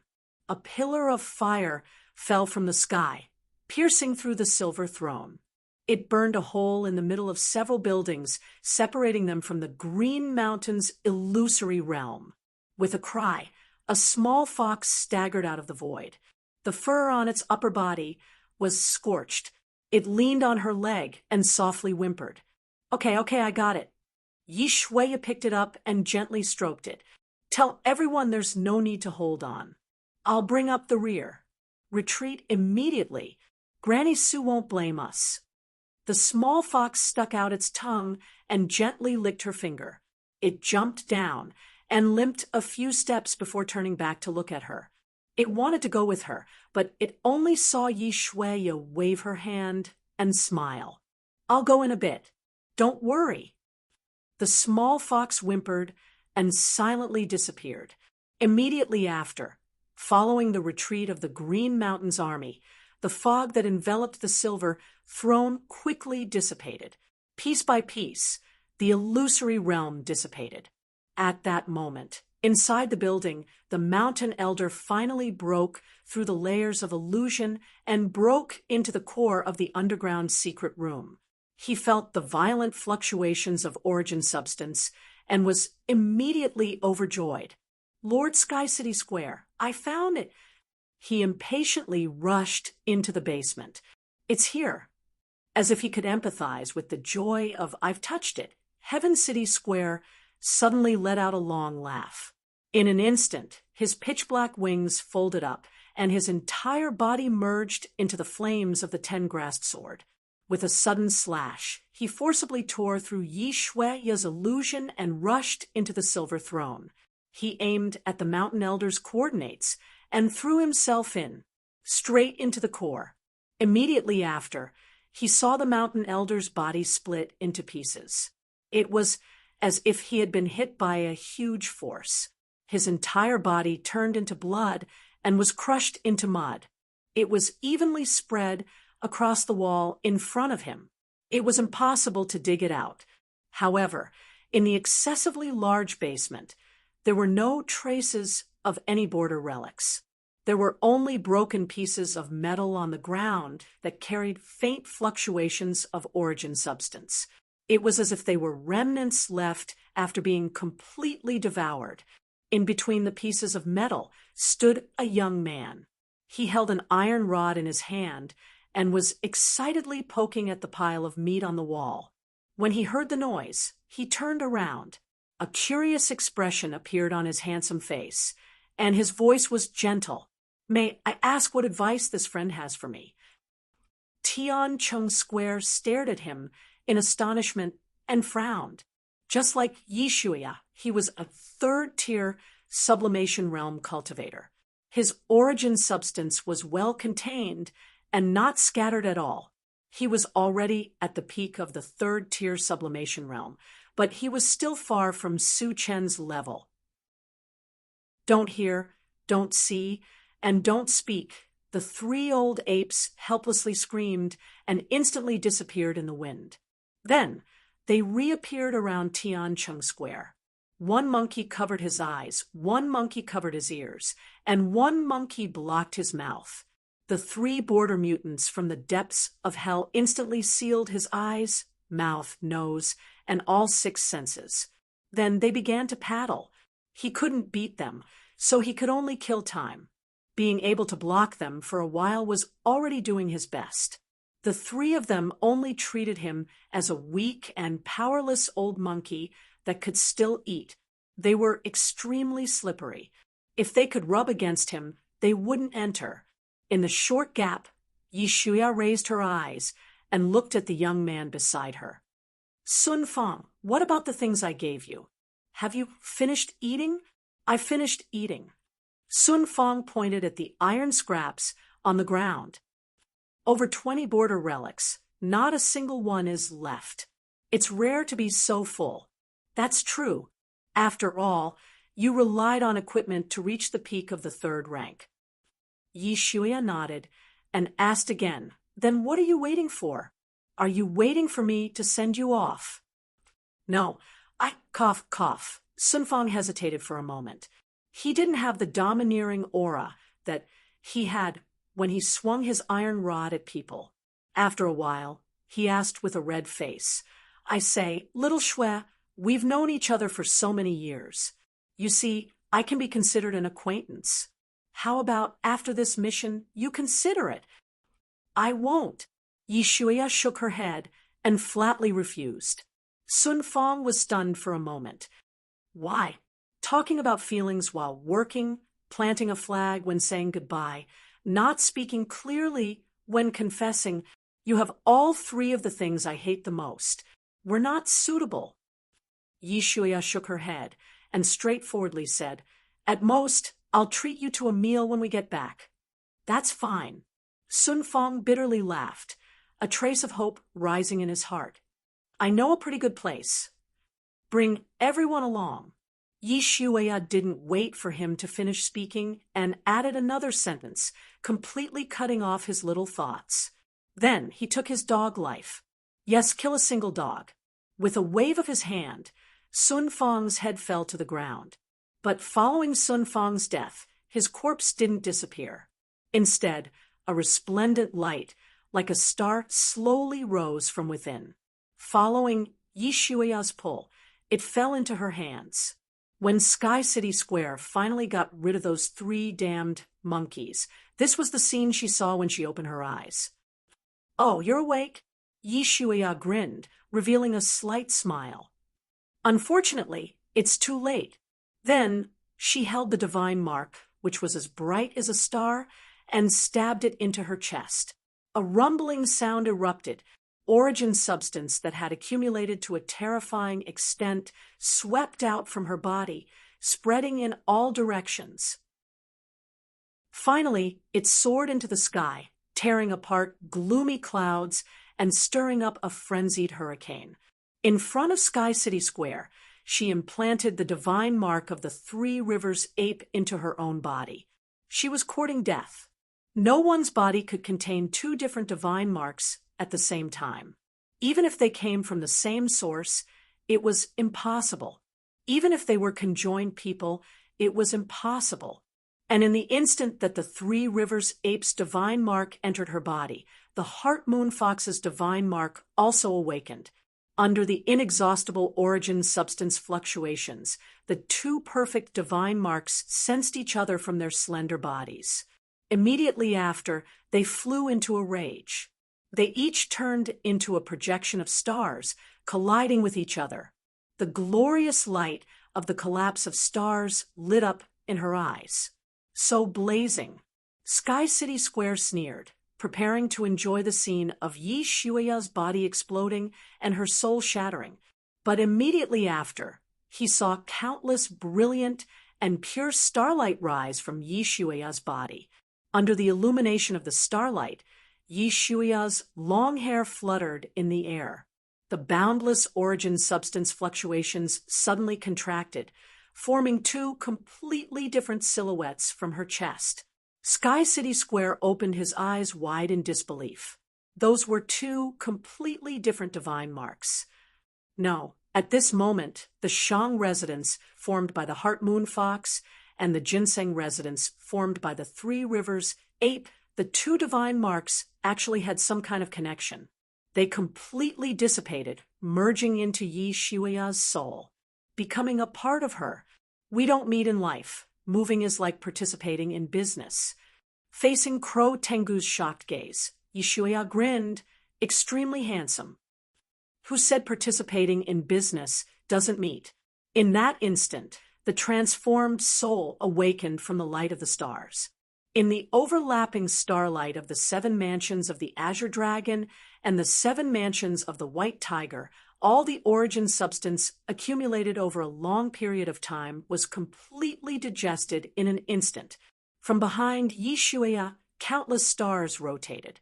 With the push of a huge force, new divine marks constantly flashed from the constantly changing constellation, fleeting and disappearing.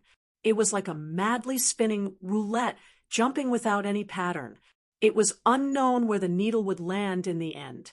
In a trance, there seemed to be a gentle melody in the distance, causing Yi Shuia's heart to rise with a trace of understanding. "Come, let us see your luck." She casually raised her hand, casually picking out her own fate from the numerous and complicated constellations. She picked out the final result from the countless constantly changing constellations, causing the madly changing nebula to instantly solidify and freeze. The roulette stopped. Immediately after, the cold and distant starlight illuminated her eyes. So cold, so mocking. Chapter 268. What did it mean to turn an old hen into a duck in the blink of an eye? That was it. Turning an old hen into a duck might not be accurate, but after the cooked duck flew away, a fresh and spicy T-Rex came out. This made Heaven City Square a little unable to accept this reality. Reality was reality after all. Even if he could not accept it, he had to accept it. Or rather, although he was very unwilling to admit it, he almost immediately accepted this result. Then he turned around and left. There was a saying in the art of war, retreating was not shameful. Although the original words did not mean this, but the Book of Five Wheels wrote it clearly, knowing that there is a problem and still rushing forward. That is not war, that is delivering food. Even the Yiksha stone boat of the past never fought a battle that they were not confident in. In the blink of an eye, the other side had advanced. What kind of logic was this? Everything that happened in front of him was really too mysterious. He did not know whether it should be said that he was naturally cautious, or that the shadow left by Yi Shuia in the past was too great. At this moment, even if Heaven City Square had a divine mark in his hand, he did not have the slightest intention of determining victory or defeat. He could be said to be moving like the wind. He spread his wings and flapped twice to escape. Then he discovered that it was too late. Following the completion of Yi Shuia's advancement, the dark clouds above the silver base had already been cut apart by the fierce starlight, disappearing without a trace.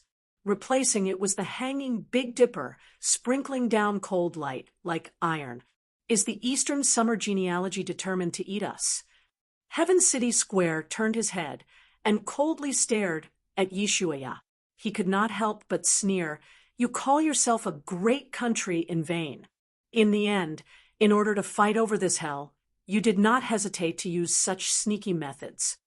Until now, how could he not know the Eastern Summer Genealogy's plan? Even if he did not come, the trap here was most likely prepared for the looming hall. It could be imagined that when the incontinent genealogy people broke in here with great difficulty and wanted to thwart the Social Security Bureau's plan, they would find in despair that there was a perfect third-step great perfection here. Then, after using all their cards, they would welcome Yi Shuia with cheats. After limiting the entrance rules, she was the only fourth step in the competition.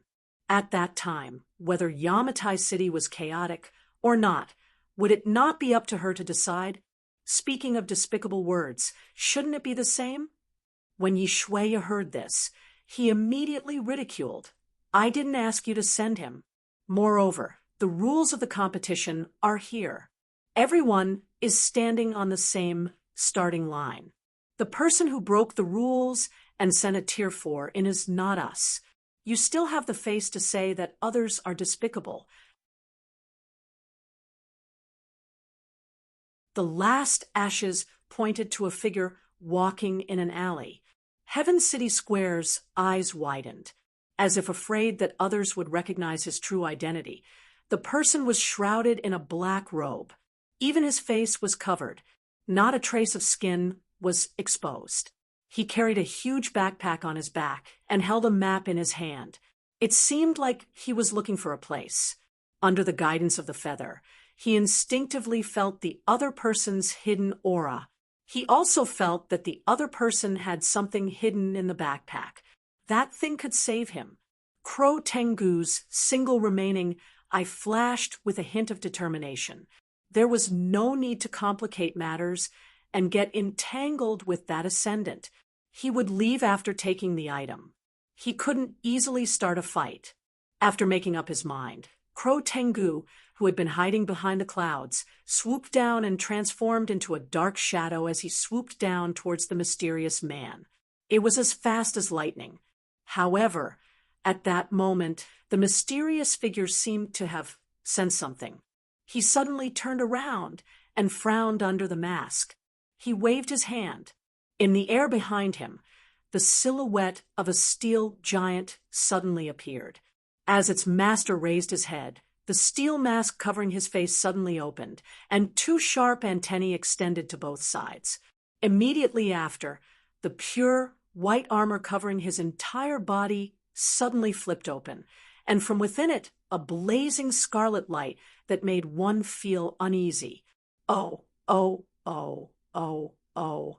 Accompanied by a strange melody and tinkling sounds, the voices of countless people singing could be heard from the speakers. A flash of light flashed from the eyes of the huge robot. The giant border relic from the arena raised its palm and fanned forward with the movement of its master. The Laplace program's automatic evaluation began. The scanning was complete. The calculation was complete. RX 0 destruction mode activated. Maximum effort. Boom. It was as if an iron wall had been swept away in an instant, stirring up wind and thunder. Amidst the loud roar, the black shadow that had been ejected was sent flying and disappeared into the horizon. What the hell? The mysterious man looked at the black shadow that had been sent flying and shook his head in confusion. Forget it. There are many such overconfident attackers in Yamatai City. He lowered his head and looked at the location marked on the map. Following the gentle melody that was gradually becoming clearer, he continued to search for traces of the art gallery. Behind him, the steel giant's silhouette slowly dissipated. It was as if it had never appeared. Chapter 270. Tian Chengfang opened his eyes in a daze and felt pain that he hadn't felt for a long time. The cracked divine mark could no longer protect his battered body. Under the broken mask of Crow Tengu, his pale face was exposed. What was that just now? He suddenly coughed violently. He bent down and vomited blood with a trace of light. Crow Tengu's heart marrow rose from the blood and floated in the air, emitting a burst of black mist. The miracle was passing by at a heart-wrenching speed. Everything was moving towards the worst possible ending in a logical manner. It was as if nothing out of the ordinary had happened, and they were naturally welcoming death. The curse was coming true. It was as if he was watching himself gradually bleed to death. The great fear made him struggle and crawl out of the broken building. The remaining feather seemed to be unable to comprehend what had happened and was fluttering around him in fear. No, there's no time. Tian Chengfang used all his strength to prop himself up and said hoarsely, "Take me to find something that can save me." The feather trembled in the air and immediately began to search for clues in a panic. Soon, it began to tremble in pleasant surprise and circled around him twice before flying up into the air. It carried the hope of Tian Chengfang. With the last of his strength, Tian Chengfang spread out his broken wings and flew up into the sky, following the feather, gradually moving forward until the gentle melody that seemed to be able to heal all wounds gradually became clear. The feather hovered above an ancient stadium and guided him down. It seemed to be leading him to the source of the zither sound. Tian Chengfang was ecstatic and almost couldn't contain the joy in his heart. He descended an inch from the sky. Then he was swallowed up by a solid chill. Fear, incomprehensible and indescribable fear, rose from his heart. Like never before, his instincts sounded the alarm in desperation and wailed with all their might, "Don't go forward, don't go forward, don't go forward." Incomprehensible despair almost tore his soul apart. In an instant, the fear that came out of nowhere condensed into a solid substance and buzzed in his skull. It made him almost scream in this moment of ominous premonition. If he went there, he would die. Such a clear understanding rose in his heart, followed by a kind of fear that even death couldn't compare to. It almost tore his will of steel to pieces. That was a dead end. In midair, the dying Crow Tengu stiffened for a moment, then suddenly rose up and flew away into the distance with all its might. It fled in a sorry state, not even caring about its wings and body that were gradually reaching their limits. There was only one thought left: run, leave this place, run as far as possible. When he recovered from the chaos, he realized that he had run to an unknown place and was falling crookedly from the sky. That confused feather was still following beside him, not knowing what had happened.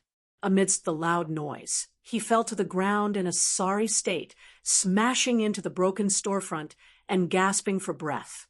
"Not there, not there. Only death awaits us there." He grabbed the feather with all his might and glared at his last straw of hope. "Take me to find something that can save me. My time, my time." Tian Chengfang's body shook violently, and he once again vomited out his broken organs. He saw himself in the pool of blood that spread out on the ground. He didn't have much time left. Hurried footsteps could be heard not far away, causing his heart to sink. Someone shouted excitedly, "I saw it. Something dropped here. There's no mistaking it. Be careful. The things here are very strange. F***CK, it's a birdman. Who cares what it is? Let's kill it first." Outside the broken storefront, a few ascendants raised their weapons warily. Crow Tengu looked at him in shock, as though he was frightened. After a long time, he couldn't help but laugh. He was amused by this evil joke. Death had come, but the person who killed him was this kind of trash. Recalling the comical encounters he had since he entered Yamatai City and his sorry state, he didn't know when he had fallen to such a state. "Is this my fate?" Tian Chengfang gritted his teeth and slowly shook his head. No, it's the opposite." He propped up his broken body and pulled out the broken pieces of steel and iron from the wound on his chest. He raised his head and climbed up inch by inch from the countless ruins.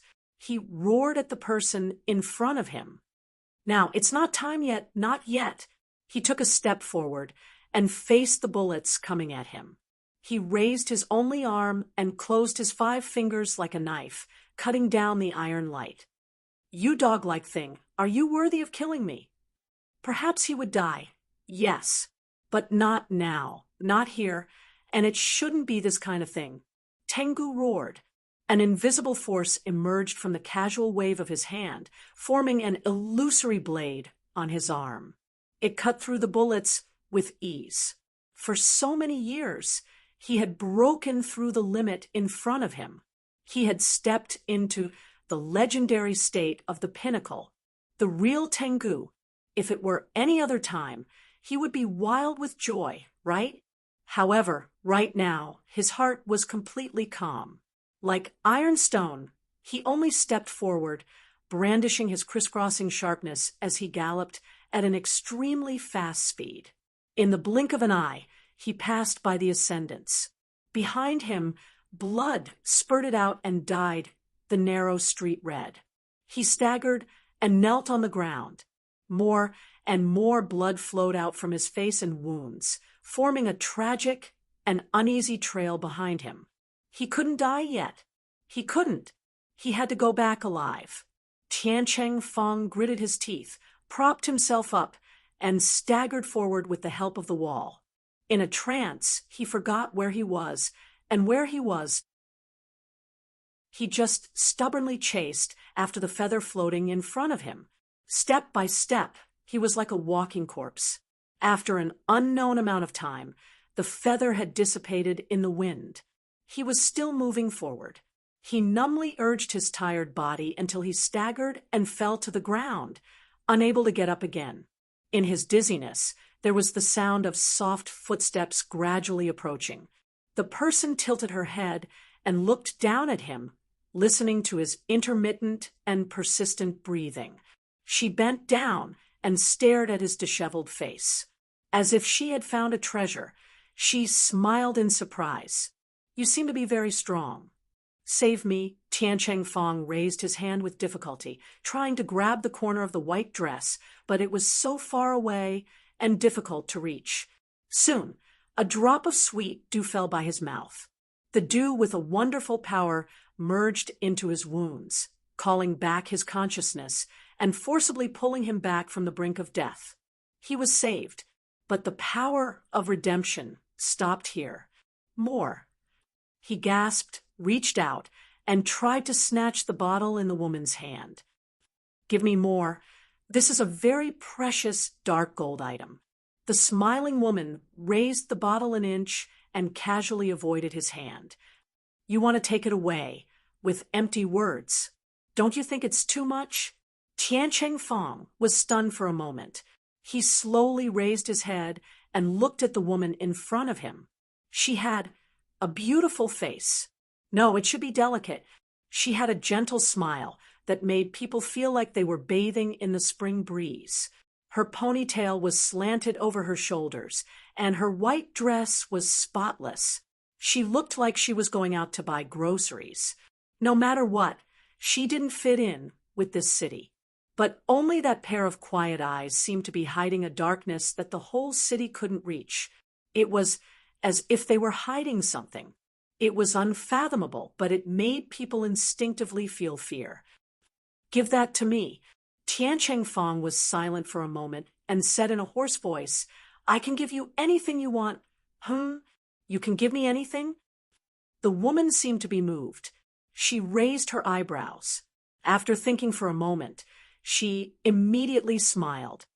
"Then, can you fight with me to the death?" Tiancheng Feng was stunned. "You see, gambling should be something that you're born with, right?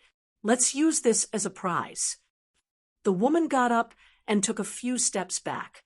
She placed the medicine that represented rebirth at the end of the street. Then she stood in front of Tiancheng Feng and blocked his way to rebirth. "The loser dies and the winner lives." She smiled and asked softly, "It's very fair, isn't it?" "Yes, that's right." Tiancheng Feng was silent for a long time. Then he nodded. "It can't be fairer." He raised his hand, propped himself up, and looked at the enemy in front of him. After the shock and confusion, only iron-like calmness was left. There was no need to say anything more.